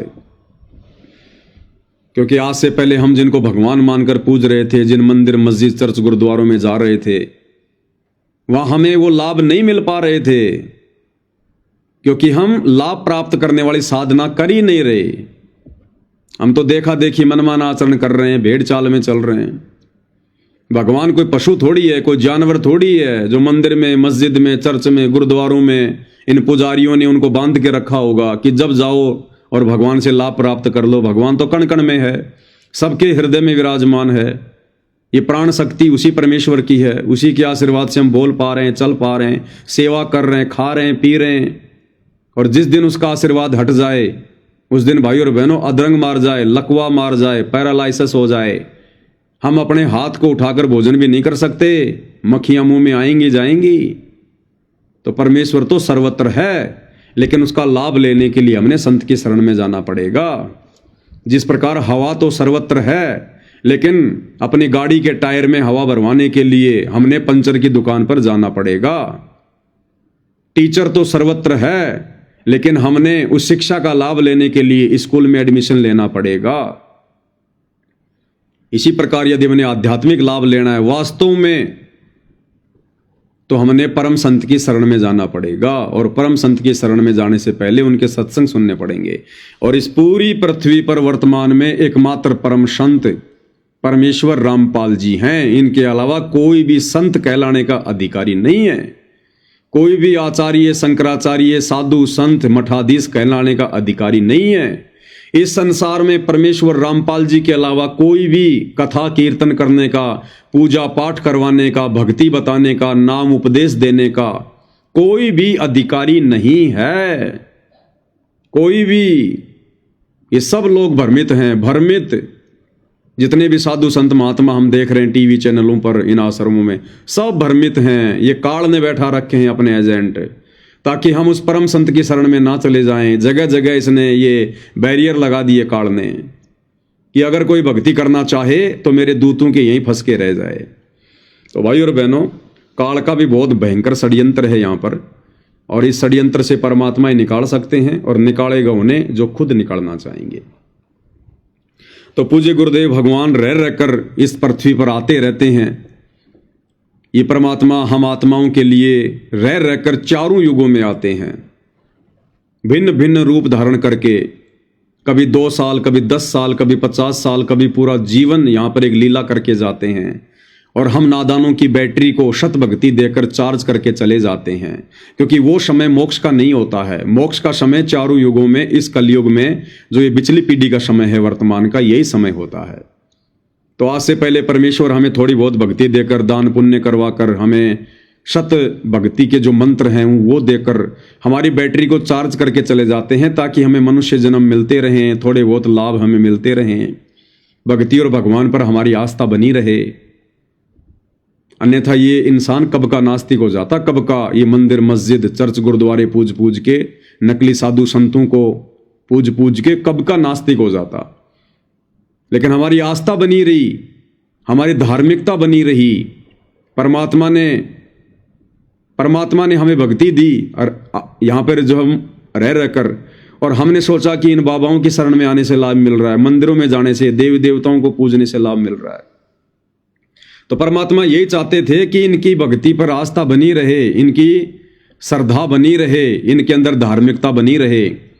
और जब वो समय आएगा कलयुग की पिछली पीढ़ी का, मोक्ष का, उस समय फिर मैं अपना सारा भेद दे दूंगा, पूरी भक्ति साधना बता दूंगा, सारे धर्मशास्त्रों को खोल खोल के बता दूंगा, और इन सभी को शिक्षित कर दूंगा, सभी को ये विज्ञान दे दूंगा। हर भाषा में हर धर्मशास्त्र का अनुवाद हो जाएगा, कोई भी मूर्ख नहीं बनेगा। और उस समय नकली संतों को त्याग देंगे और परमेश्वर की शरण में आ जाएंगे। तो अब वो समय आ चुका है भाई और बहनों, और निसंदेह वर्तमान में परमेश्वर रामपाल जी के अलावा धरती पर कोई भी ऐसा संत नहीं है जिसने हिंदुओं की चारों जो पुस्तकें हैं, तौरात, जबूर, इंजिल, कुरान शरीफ, कुरान मस्जिद, जिसको खोल के बताया हो। जो ज्ञान इन पुस्तकों का मुसलमान धर्म के मुल्ला मौलवियों को, काजियों को, उलेमाओं को भी नहीं है, सतगुरु रामपाल जी परमेश्वर जी ने वो ज्ञान उजागर कर दिया है कि मुसलमान धर्म भी अपनी चारों इन कतेबों से परिचित नहीं है, काल की साधना कर रहे हैं। हिंदू धर्म के चारों वेदों को, गीता जी को, 18 पुराणों को, 6 शास्त्रों को और अन्य साधु संत महात्माओं के मनमुखी जो ग्रंथ हैं, परमेश्वर रामपाल जी ने खोल खोल के टीवी चैनलों पर अपने सत्संगों में दिखा दिया है। ईसाइयों की बाइबल का जो गूढ़ रहस्य था, जो मूल ज्ञान था, वो खोल के दिखा दिया है कि परमात्मा मनुष्य के जैसा है और परमेश्वर ने इंसानों को अपने जैसा बनाया है। गॉड इज नॉट फॉर्मलेस, भगवान निराकार नहीं है, गॉड साकार है, मनुष्य के जैसा है, उत्पत्ति ग्रंथ में लिखा हुआ है। और सिखों के गुरु ग्रंथ साहिब के गूढ़ ज्ञान को सामने लाके रख दिया कि नानक जी ने भी जब 650 साल पहले कबीर परमात्मा आए थे, कबीर नाम से बनारस के काशी में आदरणीय नानक जी ने भी जब उनसे उपदेश लिया, कबीर जी को अपना गुरु धारण किया, तब उनकी मुक्ति हुई, उनका मोक्ष हुआ। तो निसंदेह आज पूरे विश्व में परमेश्वर रामपाल जी के अलावा ऐसा कोई भी महापुरुष नहीं है, कोई भी ऐसा तत्वदर्शी संत नहीं है जिसने सभी धर्मों के सभी सदग्रंथों का खुलासा किया हो। तो भाई और बहनों, अब विचार हमने भी करना पड़ेगा। और चारों युगों में परमेश्वर अपनी लीलाएं करते रहते हैं। 650 साल पहले परमेश्वर आए, अपने वास्तविक नाम से आए, वेदों में अपना नाम धरवाया, कबीर देव, जिसको हम कहते हैं कबीर दास। तो 650 साल पहले परमात्मा आए, लेकिन वो समय भी मोक्ष का नहीं था, इसलिए परमात्मा ने पूरा खुलासा नहीं किया, पूरा भेद नहीं दिया। केवल थोड़ी बहुत भक्ति देकर, थोड़े बहुत हमारे को दान पुण्य की कमाई देकर हमारे मनुष्य जन्म उन्होंने बढ़ा दिए, ताकि वर्तमान समय तक हम भक्ति करते करते आ सकें। तो 650 साल पहले आए परमात्मा, और अब वर्तमान में जब वो ठीक का समय आ गया, मोक्ष का समय आ गया, कलयुग की पिछली पीढ़ी चल रही है, अब परमेश्वर फुल टू फुल अपनी फुल फॉर्म में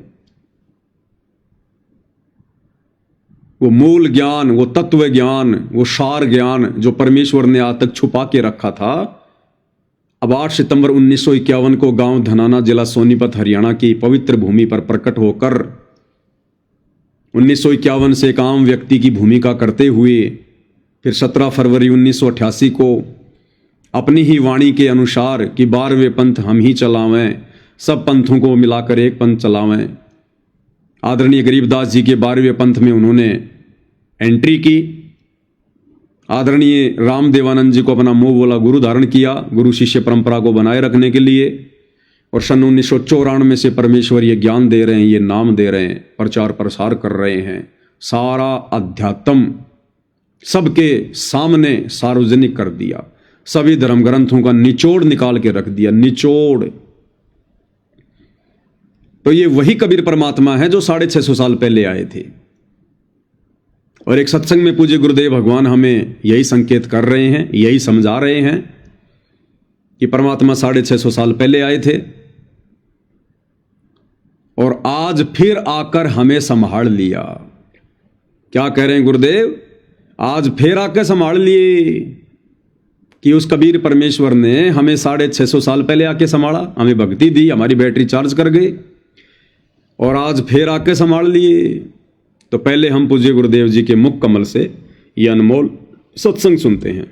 उपदेश ले लिया, सारी कथा गुरु जी से बताई, तो परमेश्वर के उस परमात्मा ही आए हुए थे। कबीर जी ऐसे ही चलते रहते हैं, इसीलिए तो आपको अभी तक यहाँ तक ले आए, इस कलयुग के इस पीक टाइम तक।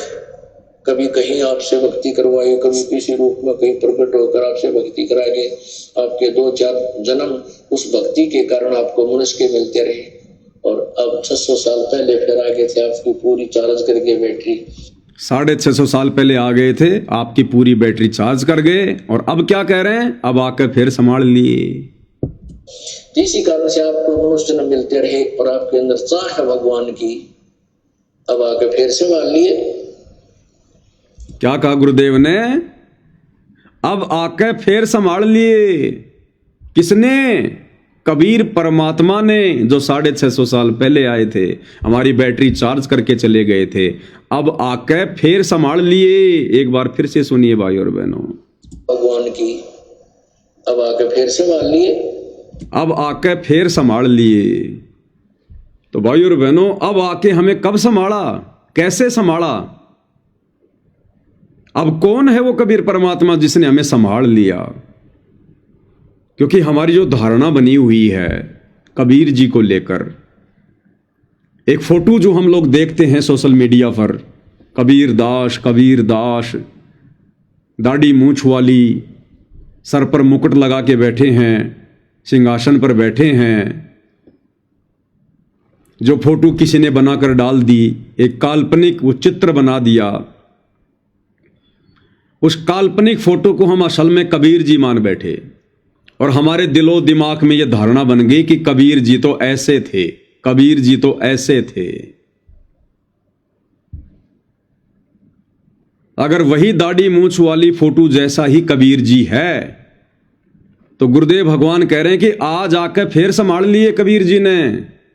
तो बताओ, आज उस दाढ़ी मूंछ वाली फोटो जैसे कबीर जी ने हमें कब संभाला? अरे आज पुनः आकर हमें सतगुरु रामपाल जी परमेश्वर जी ने संभाला है।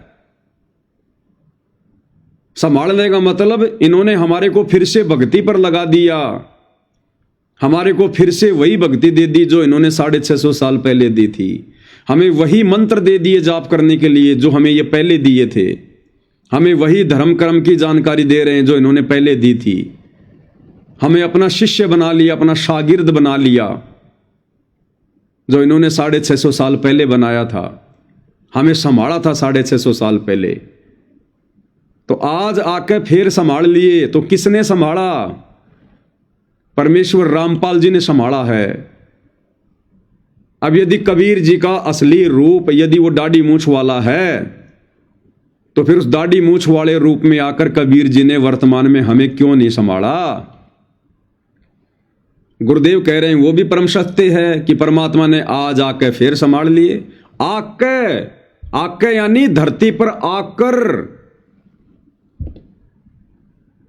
तो धरती पर तो भाई परमेश्वर रामपाल जी आए हुए हैं जिन्होंने हमें संभाल रखा है, लाखों को संभाल रखा है, पूरी दुनिया को संभालेंगे आने वाले समय में। अगर वो दाढ़ी मूंछ वाला रूप ही कबीर जी का असली रूप होता तो आज उसी रूप में आके संभालते ना हमें। लेकिन वो एक काल्पनिक फोटो है, एक बनावटी फोटो है। वो परमेश्वर कबीर जी का असली रूप नहीं है। शतलोक में कबीर परमेश्वर के दाढ़ी मूंछ नहीं है। वे तो युवा कबीर हैं, युवा कबीर। और युवा के भाई और बहनों कभी भी सफेद दाढ़ी मूंछ नहीं आती है। युवा के तो बिल्कुल, अगर दाढ़ी मूंछ है तो काली, और इस फोटो में तो बूढ़े दिखाई दे रहे हैं। तो 650 साल पहले कबीर परमात्मा जी जब आए थे और जब सांसारिक तौर पर लीला करते करते जब वो वृद्ध हुए, बूढ़े हुए, उस समय को आधार बनाकर लोगों ने उनकी फोटो बनाई है। क्योंकि 650 साल पहले परमात्मा एक गरीब जुल्हाई की भूमिका में थे और उस समय आम व्यक्ति दाढ़ी मूंछ रखा करता था। उस समय आज की तरह ये जगह जगह नाई की दुकान नहीं हुआ करती थी, ये ब्लेड वगैरह, उस्त्रे वगैरह नहीं हुआ करते थे। जो बड़े बड़े जो रईस लोग होते थे, नवाब होते थे, वो लोग ही अपनी दाढ़ी मूंछ वगैरह साफ करवाया करते थे, शेविंग करवाया करते थे। आम व्यक्ति तो बेचारा सालों साल कभी बाल भी नहीं कटवाता था। तो समय के अनुसार परमेश्वर ने दाढ़ी मूंछ रखनी पड़ी यहां आकर, और हमने उसी फोटो को कबीर जी का असली रूप मान लिया। जबकि रियल रूप परमेश्वर का वो है जो हम आज वर्तमान में देख रहे हैं। परमेश्वर रामपाल जी, ये इनका असली सतलोकीय रूप है। तो ये जो छोटे छोटे सत्संग हैं गुरुदेव के, ये बहुत ही सांकेतिक हैं भाइयों और बहनों, ये गूढ़ हैं। गीता, वेद, कुरान, पुराण को समझना बहुत आसान है, लेकिन परमेश्वर कबीर जी अर्थात रामपाल जी के तत्व ज्ञान युक्त सत्संगों में जो संकेत हैं उनको समझना बहुत खांडे की धार है। जिस पर गुरु मेहर करे, जिस पर गुरु रजा करे, वही आत्माएं उनके संकेतों को समझ सकती हैं। तो क्या कह रहे हैं गुरुदेव भगवान कि आज आके फिर संभाल लिए। तो बताओ भाई और बहनों, अगर वो दाढ़ी मूछ वाला रूप ही अगर कबीर का असली रूप है तो कब संभाला, किसको संभाला, किसने देखा? आज हमें परमेश्वर रामपाल जी ने आकर संभाला है। तो असली कबीर कौन? परमेश्वर रामपाल जी भगवान की। अब आके फिर संभाल लिए। तो लड़का अपनी मां के साथ जाने लगा, बहुत श्रद्धा। तो क्लियर कर दिया भाई और बहनों एक छोटे से सत्संग ने कि जो गलती हम इस परमेश्वर को ना पहचान कर युगों युगों से करते आ रहे हैं, धोखा खाते हुए आ रहे हैं, वो गलती हम भाई बहन वर्तमान कलयुग की पिछली पीढ़ी में अपने कबीर परमेश्वर जी को ना पहचान कर बिल्कुल भी ना करें।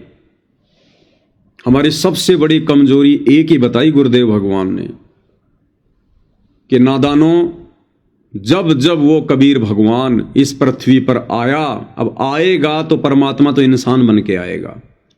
परमात्मा ने गधों को नहीं सुनाने सत्संग, जानवरों को नहीं लेके जाना सतलोक। 84 लाख योनियों में केवल मनुष्य शरीर ही ऐसा है जो भक्ति कर सकता है, सत्संग सुन सकता है, मोक्ष प्राप्त कर सकता है। इसीलिए इसको सबसे दुर्लभ जन्म बताया है। मानव जन्म दुर्लभ है, ये मिले न बारंबार, जैसे पेड़ से पत्ता टूट गिरे बहुर न लगता बार। ये मनुष्य जन्म बारंबार नहीं मिलता है, बहुत अनमोल। 84 लाख योनियां भोगने के बाद एक मनुष्य जन्म मिलता है। इसी मनुष्य जन्म से हम भक्ति कर सकते हैं। तो आज यदि हमने फिर से वही गलती दोहराई जो गलती हम युगों युगों से दोहराते आ रहे हैं, जब जब ये कबीर परमेश्वर सतगुरु रामपाल जी संत बनकर आए, साधु बनकर आए, तत्वदर्शी संत बनकर आए, हमने इनको परमेश्वर के रूप में नहीं जाना, नहीं पहचाना।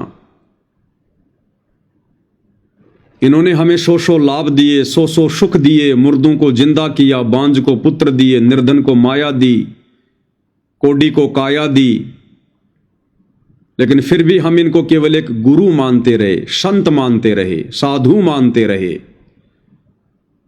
क्योंकि हम अशिक्षित थे, अनपढ़ थे, शास्त्रों से अपरिचित थे,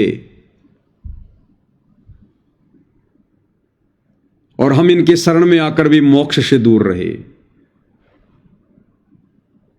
तो आज गुरुदेव भगवान इस कलयुग की पिछली पीढ़ी में आप और हमसे यही चाहते हैं कि बच्चों, मैंने तो मेरी तरफ से तुम्हें शिक्षित करने में, तुम्हें ज्ञान देने में, तत्व ज्ञान देने में, शास्त्रों से परिचित करवाने में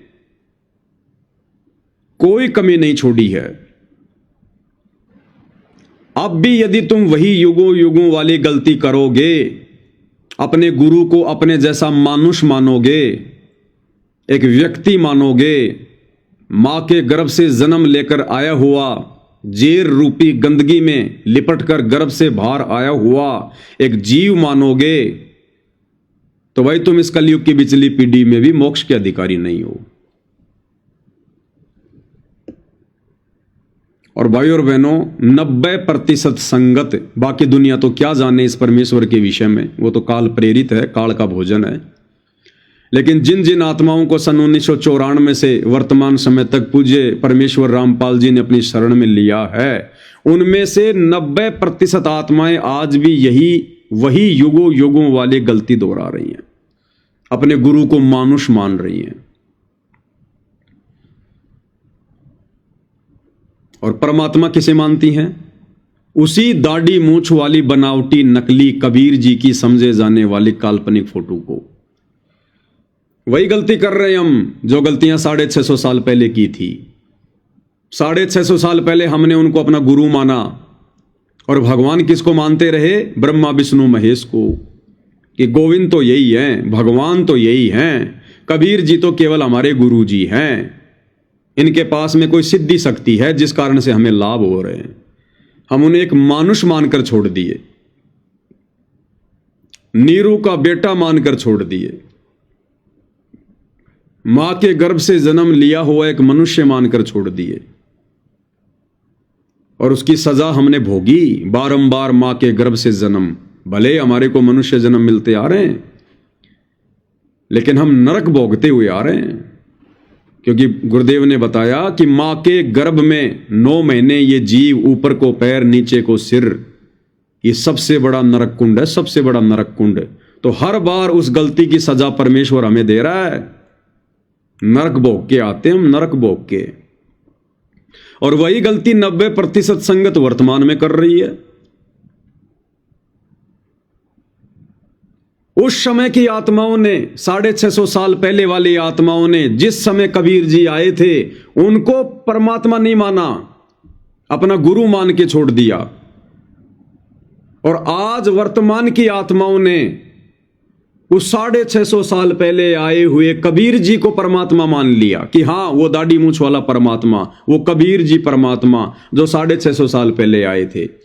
लेकिन वर्तमान में जो कबीर परमेश्वर रामपाल जी के रूप में आ चुके हैं, उनको हम फिर भी कबीर नहीं मान रहे। तो गलती हम वही कर रहे हैं जो गलतियां हमने युगों युगों से की है, जो गलती 650 साल पहले की थी। आज भी हम वक्त गुरु को परमात्मा नहीं मान रहे, इस प्रेजेंट गुरु को, सतगुरु को हम कबीर नहीं मान रहे, और एक दाढ़ी मूंछ वाली नकली बेजुबान काल्पनिक मुर्दा फोटो को, जो ना चल सकती, ना बोल सकती, ना हमें नाम दे सकती, ना आशीर्वाद दे सकती, ना हमें मोक्ष दे सकती, उस निर्जीव फोटो को, कागज के टुकड़े को आज हमने भगवान मान लिया, और वक्त गुरु को हमने एक मानुष मान लिया कि ये तो हमारे गुरु जी हैं, इंद्रोमाई की कोख से जन्म लेकर पैदा हुए हैं, ये तो गांव धनाने के रामपाल जाट हैं। उस समय भी यही कह रहे थे तो नीरू का बेटा है। कोई कहता था विधवा ब्राह्मणी लोकलाज में आकर इसको छोड़ के चली गई, ये नीरू नीमा उठाकर ले आए, ये तो जुलाहे का बेटा है। वो ही गलती हम आज कर रहे हैं, और वर्तमान में हम ये गलती ना करें, इसके लिए आदरणीय गरीबदास जी ने 300 साल पहले अपनी अमृतवाणी में बहुत कुछ कहा। क्या कहा? गुरु मानुष कर जानते वो नर कहिए अंध, ओवे दुखी संसार में आगे काल के फंद। कि भाई तुम वो गलती फिर से मत कर देना, गुरु को मानुष मानने वाली। मानुष यानी मनुष्य। मनुष्य कौन? जो मां के गर्भ से जन्म लेता है। कि भाई अपने गुरु को उपदेश लेने के बाद में मानुष मानने की भूल मत करना, काल के जाल में जाओगे, मोक्ष प्राप्त नहीं करवा पाओगे। गुरु मानुष कर जानते वो नर कहिए अंध, ओवें दुखी संसार में आगे काल के फंदे। कबीरा ते नर अंध हैं जो गुरु को कहते और, यानी जो गुरु को परमेश्वर के अलावा और संज्ञा देते हैं कि ये तो मेरा गुरु है, भगवान तो कोई और है। तो कहते हैं कबीरा ते नर अंध हैं, अंधे हैं जो गुरु को कहते और भगवान नहीं मानते।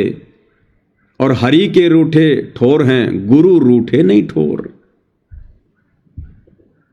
लेकिन आज 90% संगत वही महागलती कर रही है और सजा भी भोग रही है। आए दिन अकाल मृत्यु भी हो रही है, सबके घर में कहर टूट रहे हैं। गुरु को परमात्मा मानना तो बहुत दूर की बात है, ऊपर से काल ने सतलोक आश्रम मैनेजमेंट हरियाणा को संगत के सिर पर बैठा रखा है और स्वयं काल उन लोगों में घुसा हुआ है। जो सामान्य मर्यादा है भक्ति मार्ग की, वो भी फॉलो नहीं करने दे रहा।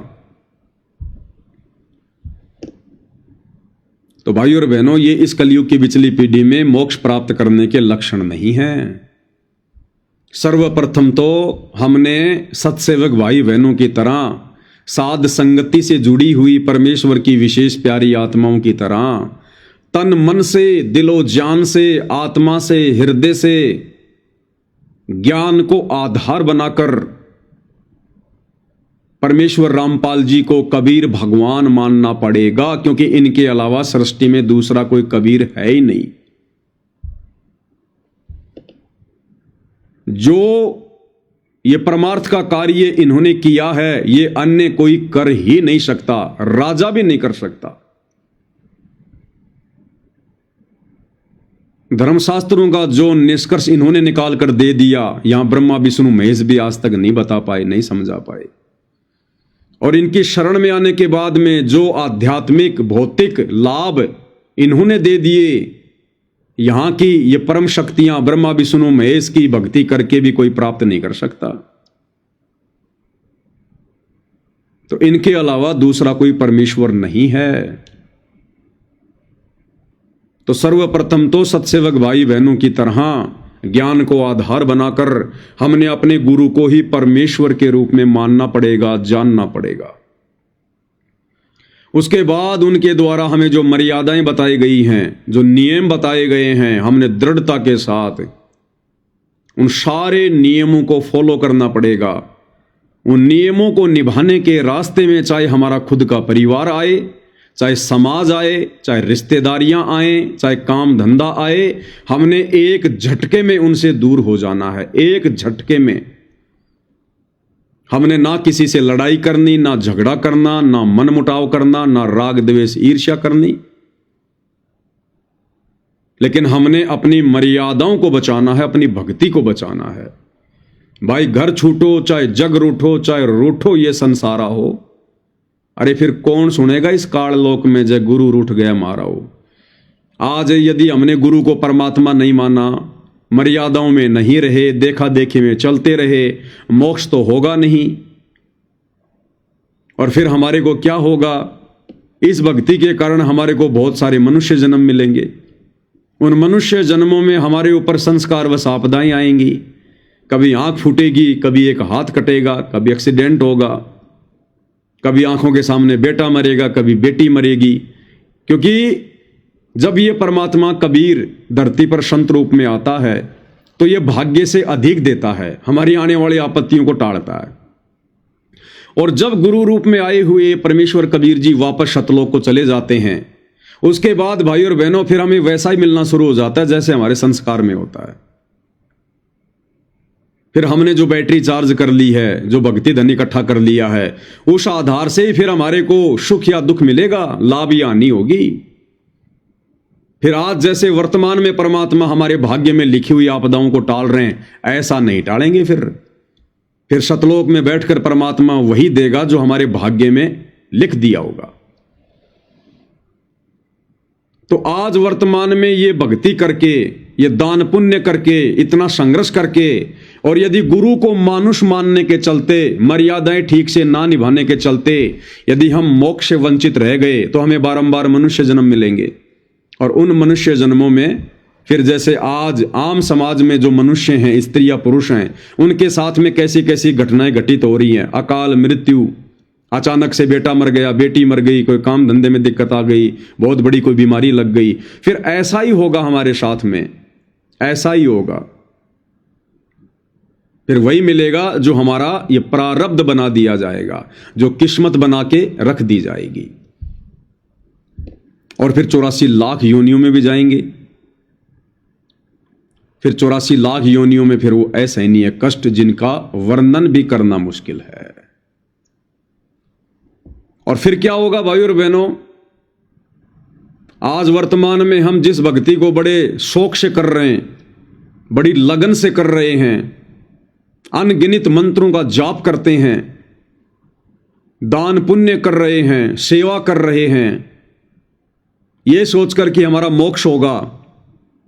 और यदि भाई और बहनों इतना सब कुछ करते करते यदि हमारा मोक्ष नहीं हुआ, और मोक्ष क्यों नहीं होगा? दो ही गलती रहेंगी। पहला, गुरु को मानुष मानना, और दूसरा, मर्यादाएं तोड़कर भक्ति पर लगे रहना। तो हमारे पास ये ढेर सारा भक्ति धन जमा हो जाएगा, ढेर सारा। ब्रह्मा विष्णु महेश की दिन रात भक्ति करके हम लाख जन्मों में भी इतना भक्ति धन इकट्ठा नहीं कर सकते जो भक्ति धन हम कुछ दिन सतगुरु रामपाल जी परमेश्वर जी की शरण में रहकर, मर्यादाओं में रहकर भक्ति करके इकट्ठा कर सकते हैं। तो आज हम जो भक्ति ये सोचकर कर रहे हैं, जो भक्ति धन ये सोचकर जमा कर रहे हैं कि इससे हमें मोक्ष मिलेगा, और यदि भाई और बहनों हमारा मोक्ष नहीं हुआ, यह बात दास क्यों बोल रहा है? ताकि हमारे अंदर भय उत्पन्न हो, डर, क्योंकि भय बिना भक्ति नहीं होती और बिल्कुल हकीकत है ये बात है। तो यही भक्ति धन, आज ये ज्योति के पैसे की कमाई, पाठ के पैसे की कमाई, दान के पैसे की कमाई, 10वें अंश के पैसे की कमाई, शतनाम की कमाई, प्रथम नाम की कमाई, सार नाम की कमाई, सेवा की कमाई, ये जो ढेर सारा भक्ति धन हमारा जमा हो जाएगा, ये भाई और बहनों, फिर यही भक्ति धन यदि हमारा मोक्ष नहीं हुआ तो हमारे लिए सबसे बड़ा दुख का कारण बनेगा। सबसे बड़े दुख का कारण यही भक्ति धन बनेगा फिर हमारा। और यही भक्ति वर्तमान की एक बहुत लंबे समय के लिए, करोड़ों युगों के लिए हमें फिर से परमात्मा से दूर कर देगी। क्योंकि परमात्मा ने इस कलयुग में ही मोक्ष का समय क्यों निश्चित किया? क्योंकि इस समय हम हर प्रकार से खाली हो जाते हैं, भक्ति से हर प्रकार से खाली हो जाते हैं। हमारे जितने भी जो पुण्य होते हैं वो हम 3 युगों में खा लेते हैं, खर्च कर लेते हैं, सतयुग में, त्रेता में, द्वापर में। और जब ये कलयुग आता है, चौथा युग, उस समय हमारे पुण्य नष्ट हो जाते हैं, फिर हमारे पाप कर्म शेष रहते हैं और पाप कर्मों से फिर हमारे ऊपर आपत्तियां आती हैं, दुख आते हैं, संकट आते हैं, परेशानी आती हैं। फिर ये आत्मा भगवान की तरफ दौड़ती है, सुखों में नहीं दौड़ती। इसलिए परमात्मा इस चौथे युग को सिलेक्ट करते हैं कि इस समय फिर इनकी मजबूरी बन जाएगी भक्ति करना। इनके सामने और कोई ऑप्शन नहीं बचेगा फिर, क्योंकि नकली साधना से लाभ मिलेगा नहीं। इनके पाप कर्म होंगे, पाप कर्मों से शरीर में आपत्ति आएगी, हॉस्पिटलों में जाएंगे, वहां भी डॉक्टर हाथ खड़ा कर लेंगे। क्योंकि डॉक्टर के इलाज से भी अगर किसी को राहत मिलती है तो उस जीव के भक्ति संस्कारों से मिलती है, उसके पुण्यों से मिलती है। अन्यथा एक ही रोग 2 आदमी स्वस्थ हो रहे हैं, 4 आदमी मृत्यु प्राप्त कर रहे हैं। क्यों भाई? डॉक्टर ने तो चारों को ठीक करना था, वो तो चारों को समान रूप से दवा दे रहा था, इलाज कर रहा था। फिर 4 क्यों मर गए, 2 क्यों बच गए? क्योंकि 2 बच गए उनके पास पूर्व जन्मों का भक्ति धन अभी जमा है। उस भक्ति धन से उनकी रक्षा हुई है। वो डॉक्टर का इलाज तो केवल एक बहाना है। तो परमेश्वर को पता था कि इस कलयुग में बिल्कुल खाली हो जाएंगे ये, तब इनको भगवान की जरूरत पड़ेगी, रो रो के आएंगे, नाक रगड़ रगड़ के आएंगे ये। तो वर्तमान में यदि मोक्ष हुआ नहीं और ये ढेर सारा भक्ति धन हमने जमा कर लिया तो ये हमारे लिए सबसे बड़ा फिर बाधा बन जाएगा। क्योंकि फिर परमात्मा ने हमें इसका प्रतिफल देना पड़ेगा। जो कमाई हमने कर ली वो हमने खर्च भी करनी पड़ेगी। फिर क्या करेंगे? हम इस काल की बेगार करेंगे, इस काल की नौकरी करेंगे। काल के किस ब्रह्मांड को फिर हम चलाएंगे? देवी देवता बनकर इसकी नौकरी करेंगे, गुलामी करेंगे। ब्रह्मा विष्णु महेश की वो पदवियां प्राप्त करेंगे, हम अपने कर्म फोड़ेंगे। ब्रह्मा जी बनकर पूरी दुनिया को हम रजोगुण के कुएं में डालेंगे, अपने कर्म फोड़ेंगे भयंकर। विष्णु जी बनकर दुनिया को शतोगुण की आग में झोंकेंगे, मोह ममता में फंसा के रखेंगे। हमारे कारण पूरी दुनिया मोह ममता में फंसी रहेगी। हम तो बन के बैठ गए विष्णु जी, ब्रह्मा जी और शंकर जी, और नीचे परमात्मा जैसे वर्तमान में आत्माओं को समझा रहे हैं, लेकिन तीनों गुणों के प्रभाव से नहीं समझ पा रहे। तो आज दोषी कौन बन रहे हैं? वो ब्रह्मा विष्णु महेश दोषी बन रहे हैं। वो आत्माएं जो कभी इसी प्रकार कलयुग की पिछली पीढ़ी में आप और हमारी तरह भगत थे, आज वो संसार को फंसाने के लिए निमित्त बने हुए हैं। आज भगवान हमें समझाना चाहते हैं, लेकिन आज उन्हीं आत्माओं के तीनों गुणों के प्रभाव से, ब्रह्मा जी के रजोगुण, विष्णु जी के शतोगुण, शंकर जी के तमोगुण के प्रभाव से आज देखो हम किस प्रकार से इस भक्ति को स्वीकार नहीं करते, भगवान को नहीं पहचानते। फिर ऐसे काल हमारे कर्म फोड़ेगा भगवान के विरुद्ध खड़ा करके। तो फिर हम ब्रह्मा विष्णु महेश बनेंगे, फिर भी हमारी कमाई बहुत ज्यादा, बहुत जबरदस्त है। फिर कभी हमारे को ये ब्रह्मलोक में भेजेगा, वहां पर ज्यादा हमारी भक्ति कमाई नष्ट होती, वहां ज्यादा बकवाद होंगी। फिर देवी देवता बना देगा, फिर गोरखनाथ जैसा बना देगा, डले ढोए जाओ, तपस्या करते रहो, काल की बेगार करते रहो। फिर पृथ्वी पर पटकेगा, राजा महाराजा बनाएगा, चक्रवर्ती राजा बनाएगा, कभी सरपंच बनाएगा, कभी एमएलए बनाएगा, कभी प्रधानमंत्री बनाएगा। और ना जाने कितनी बार हम ऐसे चक्कर काट काट के जाएंगे, चक्कर काट काट के जाएंगे, कितनी बार मनुष्य जन्म प्राप्त करेंगे। फिर उल्टी साधना करके फिर वापस देव देवता बनेंगे।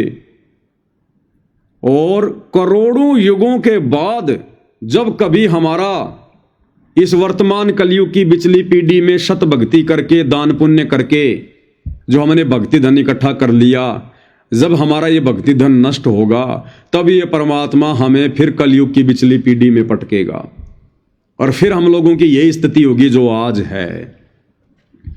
और फिर ब्रह्मा विष्णु महेश के तीनों गुणों के प्रभाव से फिर हम ऐसे बकवाद करेंगे। तो आज वर्तमान में गुरुदेव भगवान ने हमारी जो बुद्धि खोल दी है हल्की फुल्की, हमें ये बातें समझ में आ रही हैं क्योंकि गुरुदेव ने समझाई और हमारे समझ में आई, तभी तो हम आगे एक दूसरे के साथ शेयर कर रहे हैं। इतनी बातें तो ब्रह्मा विष्णु महेश को भी नहीं पता है भाई और बहनों, वो भी नहीं बता सकते अपने प्रवचनों में। जबकि 88,000 ऋषि श्री ब्रह्मा जी को वेदों का प्रकांड ज्ञाता मानकर उनके दरबार में बैठकर उनसे वो कथाएं सुनते हैं और उनकी वाहवाही करते हैं, वाह ब्रह्मा जी क्या ज्ञान दिया। और वर्तमान में परमेश्वर रामपाल जी से प्राप्त ज्ञान आधार से हम भाई बहन आपस में मिलकर जो ये साध संगति कर रहे हैं, इसका तो 100वां हिस्सा भी उस ब्रह्मा जी को पता नहीं है, 100वां हिस्सा भी। और फिर भी वो वाहवाही का वो पात्र बना हुआ है, ये काल ऐसे फंसा के रखता है। तो आज ये थोड़ी बहुत बातें जो हमें समझ में आ गई है भाई और बहनों, इसलिए अब हमने विचार करना चाहिए कि इस प्रकार कलयुग की बिचली पीढ़ी में आके ढेर सारा भक्ति धन जमा करके आप और हम भगत भाई बहन करोड़ों बार धोखा खा चुके हैं, करोड़ों बार।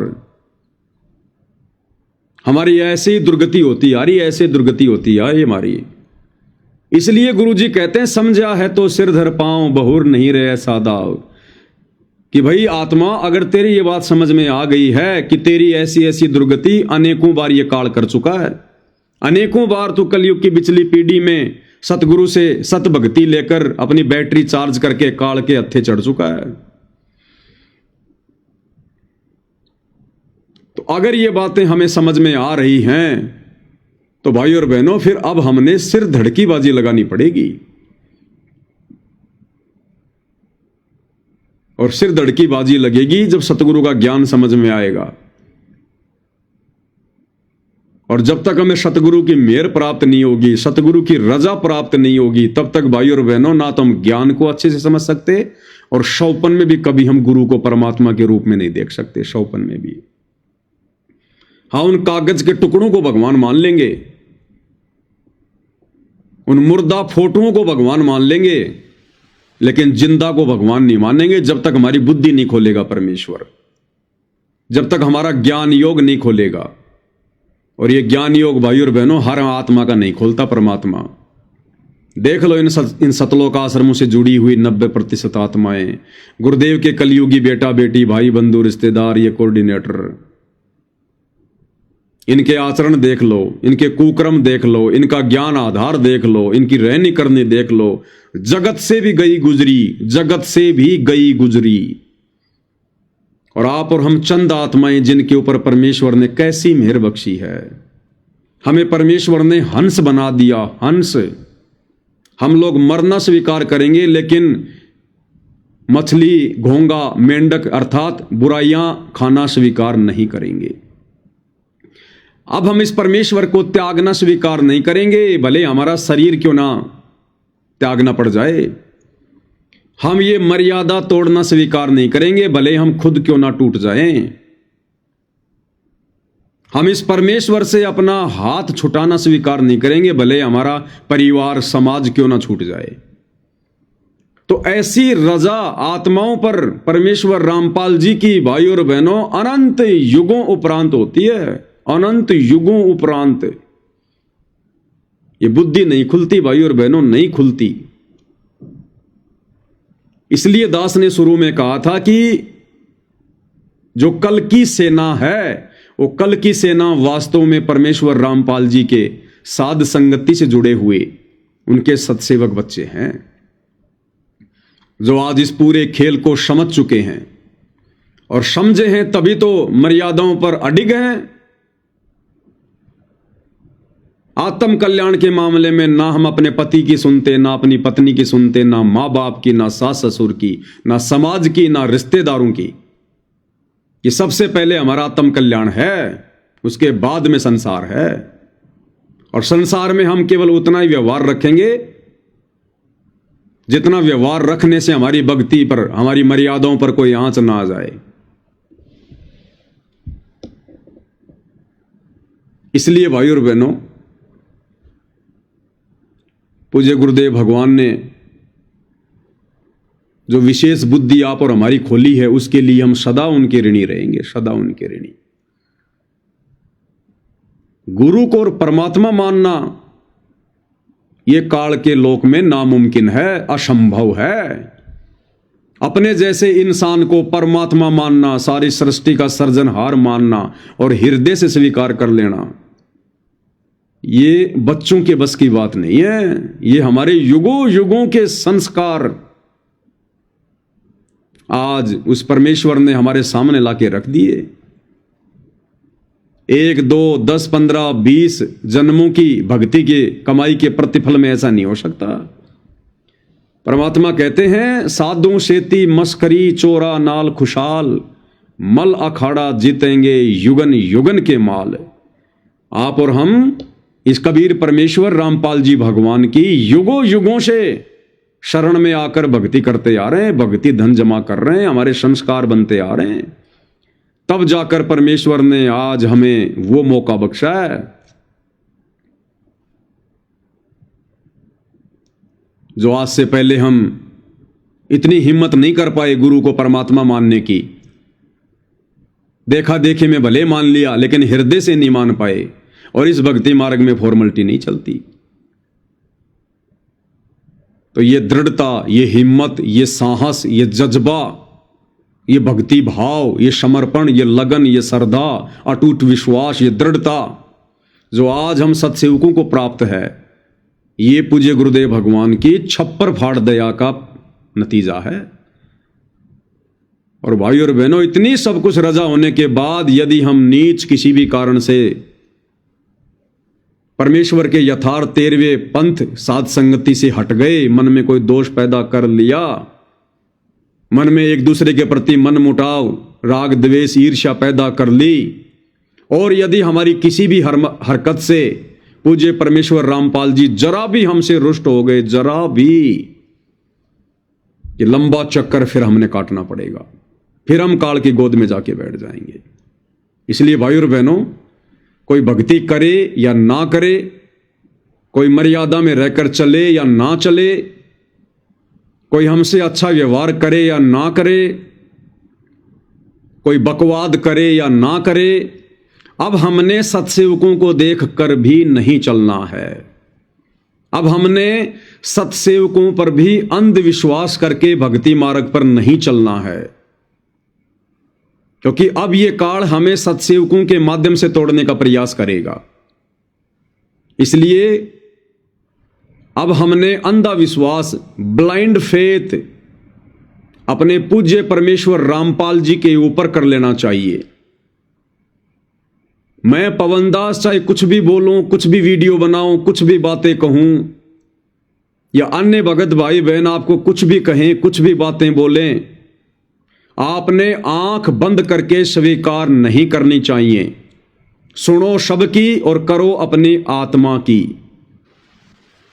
अगर वो बातें, वो संदेशे अगर आपको गुरुदेव के तत्व ज्ञान के अनुसार सही लगते हैं और आपको लगता है कि ये बातें मैंने मेरे आध्यात्मिक जीवन में लागू करनी चाहिए और इनके लागू करने से मुझे कोई नुकसान नहीं है बल्कि फायदा ही है, तो ही लागू करें। आंख बंद करके विश्वास ना करें कि पवनदास भगत जी ने बोल दिया तो फाइनल है। पवनदास भगत जी तो परमात्मा के आशीर्वाद से 10-12 साल से सेवा कर रहे हैं। परमात्मा ने इनको निमित्त बना रखा है। भाई और बहनों, इन सब बातों का कोई लेना देना नहीं है। भक्ति मार्ग में कोई लेना देना नहीं है। भगवान ने यहां हर किसी को निमित्त बना रखा है। एक गधा सारा दिन जो कुम्हार के आवे पर काम करता है, जो भट्ठे पर काम करता है, इतना सारा बोझ ढोता है, उस गधे को भी तो भगवान ने कुम्हार के लिए निमित्त बना रखा है। एक किसान एक बैल को सारा दिन खेत में हल में जोतता है, उस बैल को भी तो भगवान ने उस किसान के लिए खेती करने के लिए निमित्त बना रखा है। तो अब यदि हमने इन बातों पर भी विशेष ध्यान नहीं दिया, गौर नहीं किया और ये सोचकर कि अब गुरुजी पवन भगत जी से गलती नहीं होने देंगे, या जो भाई बहन साथ संगति से जुड़े हुए हैं अब उनसे गलतियां नहीं हो सकती, तो ये हमारी गलतफहमी है। गलतफहमी, क्या पता परमात्मा मुझ नीच से जानबूझ के गलतियां करवा दे भाई बहनों की परीक्षा लेने के लिए। हम सबका रिमोट हमारे परमेश्वर रामपाल जी के हाथ में है, हम क्या कर सकते हैं। अरे धर्मदास जी के मन में इतनी सारी शंकाएं, इतने सारे सवाल 650 साल पहले कौन पैदा कर रहे थे? स्वयं कबीर भगवान पैदा कर रहे थे। अगर वो इतनी सारी शंकाएं धर्मदास के मन में परमात्मा पैदा ना करवाते, धर्मदास यदि इतने सवाल जवाब ना करता, तो वो इतना मोटा वो कबीर सागर कैसे लिखा जाता? तो परीक्षा के लिए परमात्मा कुछ भी करवा सकता है। और दूसरी बात, सारा खेल मर्यादाओं का। यदि मुझ पवन दास से जरा भी मर्यादाओं में चूक हुई तो काल मेरे सिर पर बैठेगा, फिर मेरे से गलतियां करवाएगा। इसलिए भाई और बहनों, अब यदि सारी बातें हमारे समझ में आ गई हैं, ये भगवान समझ में आ गया, ये ज्ञान समझ में आ गया, ये मार्ग समझ में आ गया, क्योंकि 2014 के बाद से परमात्मा ने बिल्कुल क्लियर कर दिया है कि परमेश्वर का मार्ग कहां चल रहा है, परमेश्वर के सच्चे भगत कहां हैं, हम भक्ति के लिए कब अधिकारी बनेंगे, कब हमारा मोक्ष होगा, भक्तों के क्या लक्षण हैं, क्या आचार विचार व्यवहार होना चाहिए। सारी बातें बरवाला कांड के बाद अपनी संगत को 2 भागों में विभाजित करके परमेश्वर ने बिल्कुल दूध की तरह नीर खीर का निबेरा कर दिया है। अब यदि भाई और बहनों हमने जरा भी कमजोरी दिखाई, साध संगति से जुड़कर यदि हमने सत्सेवक भाई बहनों पर भी या मुझ पवन दास पर भी यदि आपने अंधविश्वास किया, देखा देखी यदि लगे रहे, तो भाई और बहनों धोखा खाओगे, धोखा, बहुत बड़ा धोखा। ये परमात्मा हर प्रकार से ठोक बजा के चेक करेगा। जब तक हम 24 कैरेट सोना नहीं बन जाएंगे, जब तक हम सब अपने आप को पवन दास नहीं समझ लेंगे, अपने आप को छोटा रामपाल नहीं समझ लेंगे, तब तक भाई और बहनों हम यहां कभी भी धोखा खा सकते हैं, कभी भी धोखा। क्योंकि अंत में हमारा साथी केवल हमारा गुरु रहेगा। अंत में हमारा साथी ये ज्ञान आधार बनेगा। कोई भी भगत जब आप ऊपर की यात्रा करोगे त्रिकुटी की, आपके साथ में नहीं जाएगा। यम के दूत आएंगे तो कोई भी भगत आपकी मदद नहीं करेगा। कोई भी धर्म संकट की स्थिति पैदा होगी, कोई भी भगत आपको सलाह मशवरा नहीं देगा, आपको कोई समाधान नहीं देगा। अगर आपकी रक्षा करेगा तो शब्द रूप में पल पल हमारे साथ रहने वाला हमारा गुरु करेगा, कबीर भगवान सतगुरु रामपाल जी करेंगे। और ये ज्ञान जो आज हम अर्जित कर रहे हैं, ये ज्ञान हमें सद्बुद्धि देगा, हमें भ्रमित होने से, विचलित होने से बचाएगा। और ये भक्ति जो आज हम कर रहे हैं मर्यादाओं में रहकर, इस भक्ति की शक्ति से हमारे अंदर वो हिम्मत आएगी। तो भाई और बहनों, इन चीजों को अब हमने गांठ बांध लेनी चाहिए, क्योंकि हम इस युग परिवर्तन के लास्ट दौर से गुजर रहे हैं, लास्ट दौर से। संगत को बिल्कुल भी नहीं देखना अब संगत क्या कर रही है। अब हमारी वो सोच दूर हो जानी चाहिए। हम पहले किसी 15-20 साल पहले जुड़े हुए भगत को देखकर ना जाने क्या सोच बैठते थे, उसको बेवजह इतना आदर और सम्मान देने लग जाते थे। ओहो, अरे इस भगत जी ने तो 20 साल पहले नाम ले रखा है, ये तो बहुत पुराना भगत है। जो जितना ज्यादा पुराना होगा उस पर उतना ही जंग लगा होगा। लोहा जितना ज्यादा पुराना होगा उतनी जंग लगी होगी उस पर, ध्यान रख लेना। अरे ये तो गुरु जी का बेटा है, अरे ये तो गुरु जी की बेटी है, सब काल की गोद में है, काल की गोद में गुरु जी के बेटा बेटी। और ये तो गुरु जी का दामाद है, और ये हमारा कोऑर्डिनेटर है राजस्थान का, पंजाब का, सबके सब काल की गोद में बैठे हैं। 2014 बरवाला कांड के बाद से परमात्मा ने दूध का दूध, पानी का पानी करवा दिया है। अपनी गैर हाजिरी में हमें दृढ़ भगत बनाने के लिए, हमारी इन तमाम भ्रमणाओं को, शंकाओं को समाप्त करवाने के लिए ये कार्य गुरुदेव भगवान के आश्रम में रहते सहते नहीं हो सकता था। अगर गुरुदेव भगवान आश्रम में होते तो ये मैनेजमेंट वाले सार्वजनिक तौर पर ये कुकर्म नहीं करते जो कुकर्म इन्होंने 2014 से किए हैं। तो हमें कैसे इनकी असलियत का पता चलता? कैसे भगत के भेष में ये भेड़िए बनकर काल का कार्य सिद्ध कर रहे हैं? हमें कैसे पता चलता? हमें कैसे पता चलता कि 30-30 साल से, 25-25 साल से गुरुजी से नाम लेकर भक्ति करने वाले, गुरुजी के परिवार वाले, ये बड़े बड़े भगत, ये सारनामी, इनको तो ज्ञान की अभी तक छींट भी नहीं है। कैसे पता चलता? कैसे पता चलता कि चंदन के पेड़ के ये लोग तो सांप की तरह चिपके हुए हैं, उस पानी में पड़े हुए उस पत्थर की तरह हैं जिसको लाख साल बाद भी निकाल कर अगर दूसरे उस पत्थर से अगर रगड़ा जाए तो चिंगारी उठेगी। इनमें कोई बदलाव नहीं, कोई चेंजमेंट नहीं है। जैसे लकड़ी के अंदर आग है, उसी प्रकार इन आत्माओं में काम, क्रोध, लोभ, मोह, अहंकार कूट कूट के भरा हुआ है, कूट कूट के। हमें कैसे आज पता चलता? इनके काले चेहरे कैसे उजागर होते अगर गुरुदेव भगवान आज हिसार जेल में ना होते? इन्होंने उनकी गैर हाजिरी में उनको मानुष मानकर काल प्रेरणा से इन्होंने खुद ही अपनी पहचान करवा दी संगत को।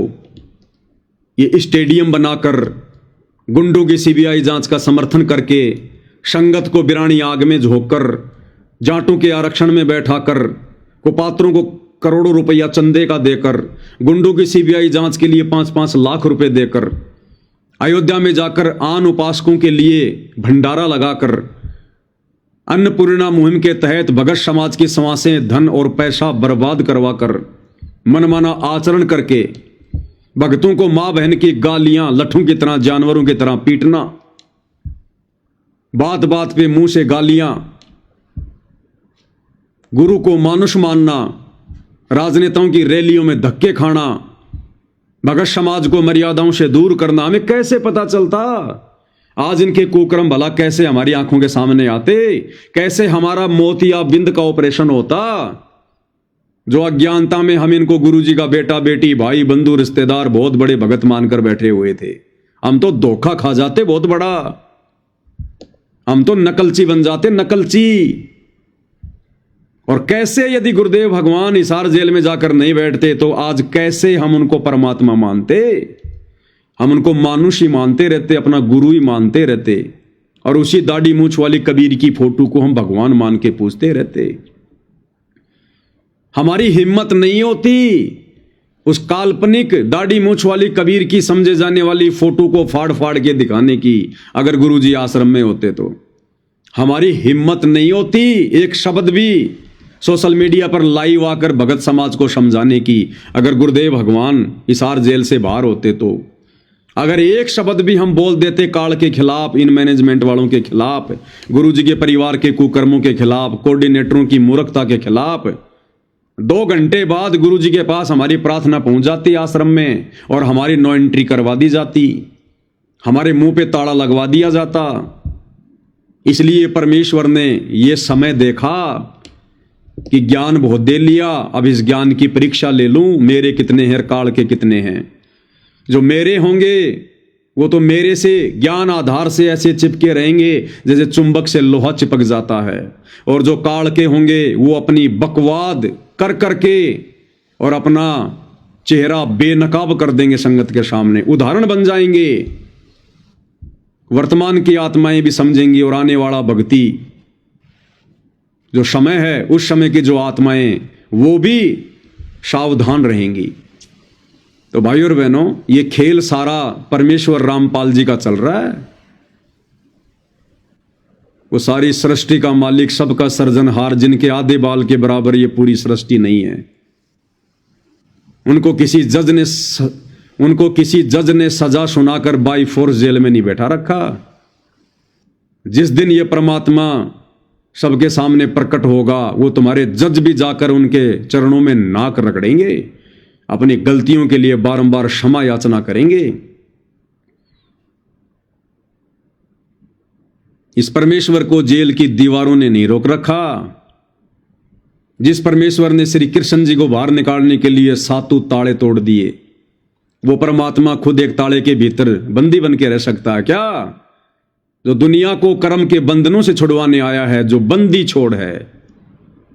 तो जिस दिन वो ठीक का समय आएगा, जो परमात्मा सतगुरु रामपाल जी ने निर्धारित कर रखा है, जब उनका कार्य सिद्ध हो जाएगा, उस दिन देखना भाइयों और बहनों, यही मीडिया जिन्होंने उनको बदनाम करने में कोई कसर नहीं छोड़ी, अब उनको दुनिया का बाप बनाने में भी कोई कसर नहीं छोड़ेगी।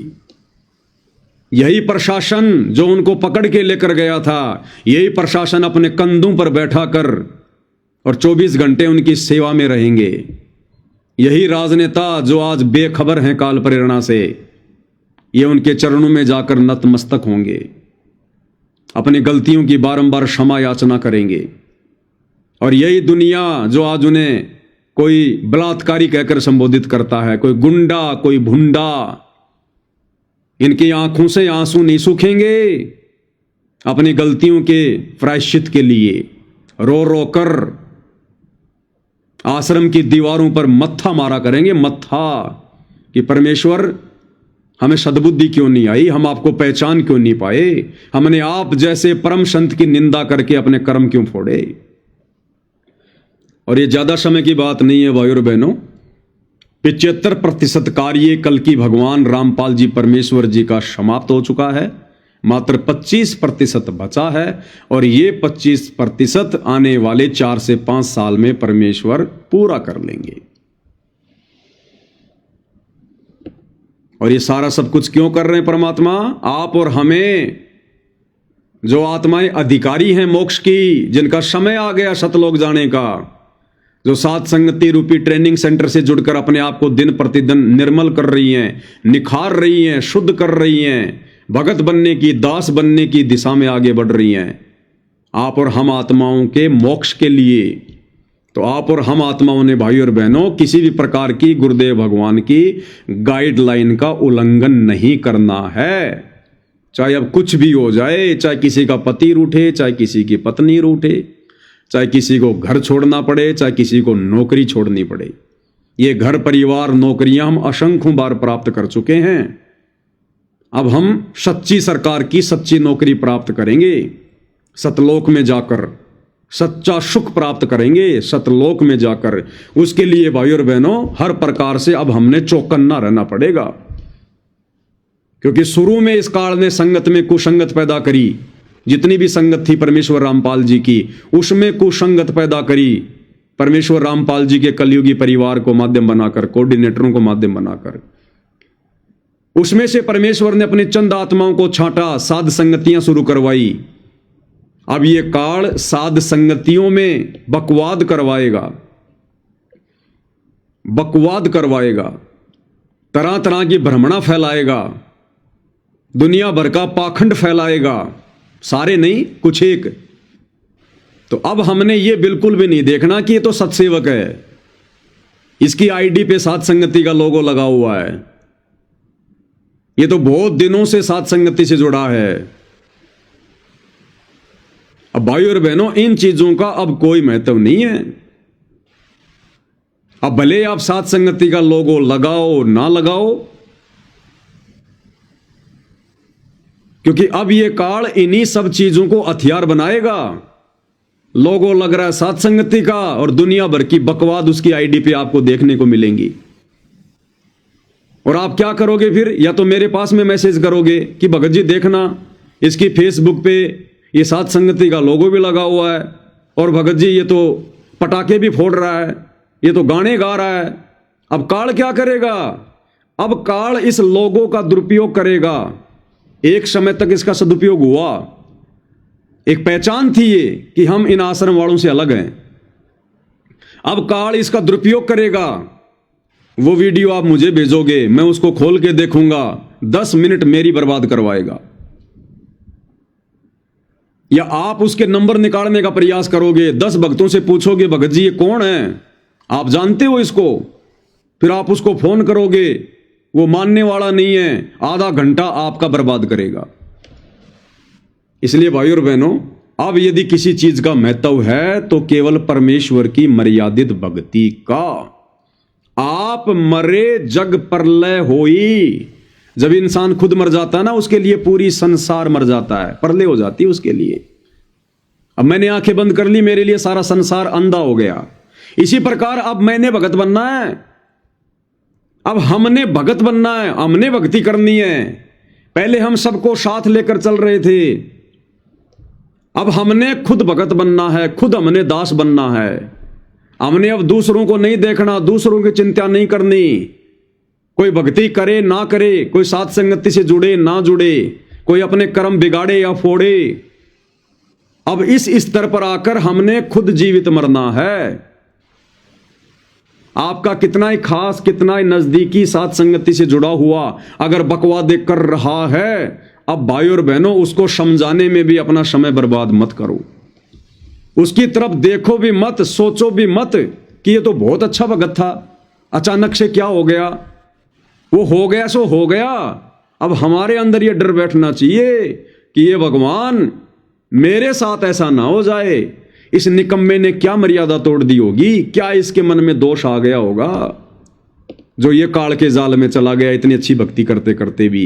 ये परमात्मा मेरे से ऐसी गलती ना हो जाए। 10 कदम की दूरी बना लो उससे, अपना समय बर्बाद ना करना फिर उसको ज्ञान देके, क्योंकि अब उसको तुम्हारे ज्ञान की जरूरत नहीं है। उसको तो खुद ही ज्ञान की उल्टियां हो रही हैं, वो ज्ञान को पचा नहीं पाया। तो अब भाई और बहनों हमने अपने आत्म कल्याण को देखना है, सिर्फ अपने आत्म कल्याण को। और बाकी जब तक परमपिता परमेश्वर रामपाल जी भगवान ने इस 2 कौड़ी के तुच्छ प्राणी पवन दास को निमित्त बना रखा है, खड़ा कर रखा है, और जब तक परमात्मा संदेश से दिलवाएंगे भगत भाई बहनों को जागरूक रखने के लिए, तब तक ये दास अपनी सेवा परमेश्वर के चरणों में देता रहेगा। लेकिन एक समय भाई और बहनों ऐसा भी आएगा, क्योंकि जब आपत्ति पूरे संसार पे आएगी, युग परिवर्तन का वो समय जब नजदीक आएगा, तो आप और हम भी एक दूसरे से डिस्कनेक्ट हो जाएंगे। जब सोशल मीडिया ही बंद हो जाएगी तो आप और हम कैसे एक दूसरे से जुड़ पाएंगे। आने जाने के साधन ही समाप्त हो जाएंगे। जैसे लॉकडाउन लगा, किसी को घर से बाहर नहीं निकलने दिया, तो लोगों का मिलना जुलना बंद हो गया। इतना भय हो गया, पड़ोसी भी पड़ोसी के घर नहीं जा रहा था। तो ऐसे में जब ये इंटरनेट बंद हो जाएगा, सोशल मीडिया पे कोई दिक्कत आ जाएगी, लॉकडाउन जैसी स्थितियां हो जाएंगी, महामारियां आएंगी, आपदाएं आएंगी, प्राकृतिक आपदाएं, तो आप और हमारा मिलना जुलना कैसे होगा। इसलिए भाई और बहनों, जो आज गुरुदेव भगवान के आशीर्वाद से हमें साथ संगतियों के माध्यम से सीखने और समझने को मिल रहा है, उसे हम साथ साथ अपने जीवन पर लागू करते चलें। तुम सोचो हम एक साथ लागू कर लेंगे, कभी नहीं कर पाओगे, वो फिर मौका हाथ से निकल जाएगा। हमने धीरे धीरे धीरे धीरे इन तमाम चीजों को अपने ऊपर धारण करके हमने खुद अपने आप को गुरुदेव भगवान के नजदीक समझना पड़ेगा। और अंत में हमने ये मानना पड़ेगा कि सतलोक से चलकर सतलोक का राजा परमेश्वर रामपाल जी केवल इस मर्त मंडल में मेरे लिए आया है। प्रत्येक भगत ने यह सोचना पड़ेगा कि मेरा बाप सतलोक से चलकर मेरे लिए आया है और मैंने सतलोक जाना है, और किसी का ठेका नहीं है, चाहे कोई जाए या ना जाए। हमने ये सोचकर इस भक्ति मार्ग पर अब आगे कदम बढ़ाने होंगे। तब भाई और बहनों, हमारा यहां से ये मोह ममता वगैरह, ये झूठी यारी दोस्ती रिश्तेदारी, तब जाकर हमारा इनसे मोह भंग होगा ही। क्योंकि इस भक्ति मार्ग पर मित्रता भी नहीं चलती है, और भक्ति मार्ग में तो मित्रता वैसे भी जहर के समान है। बाकी अपनी तरफ से हमने किसी से कोई मनमुटाव नहीं रखना, कोई राग द्वेष ईर्ष्या नहीं करनी। जब तक परमात्मा मौका दे रहे हैं, आपस में हम भगत भाई बहन एक दूसरे से मिलें। कहीं कोई साथ संगति है तो आए जाएं, लेकिन अपनी मर्यादाओं को आगे रखें। अगर लगता है कि यहां मर्यादा नहीं है, यहां बिल्कुल परमात्मा के नियमों के विरुद्ध हो रहा है, तुरंत अपना बैग उठा के चल दें। किसी से पूछने की जरूरत नहीं है, ना किसी से शर्मा शर्मी करने की जरूरत है, ना लोक लाज में आने की जरूरत है कि ये क्या सोचेगा, वो क्या सोचेगा। अन्यथा अपना घर बैठ के भक्ति करो। भगवान ने ज्ञान पूरा दे दिया, सोशल मीडिया सबके पास में है। रोजाना परमात्मा ने दास की ड्यूटी लगाई रखी है। छोटी मोटी बातें दास आप जियों की सेवा में हाजिर करता ही रहता है। फिर हमने भला किसी की जरूरत क्या है।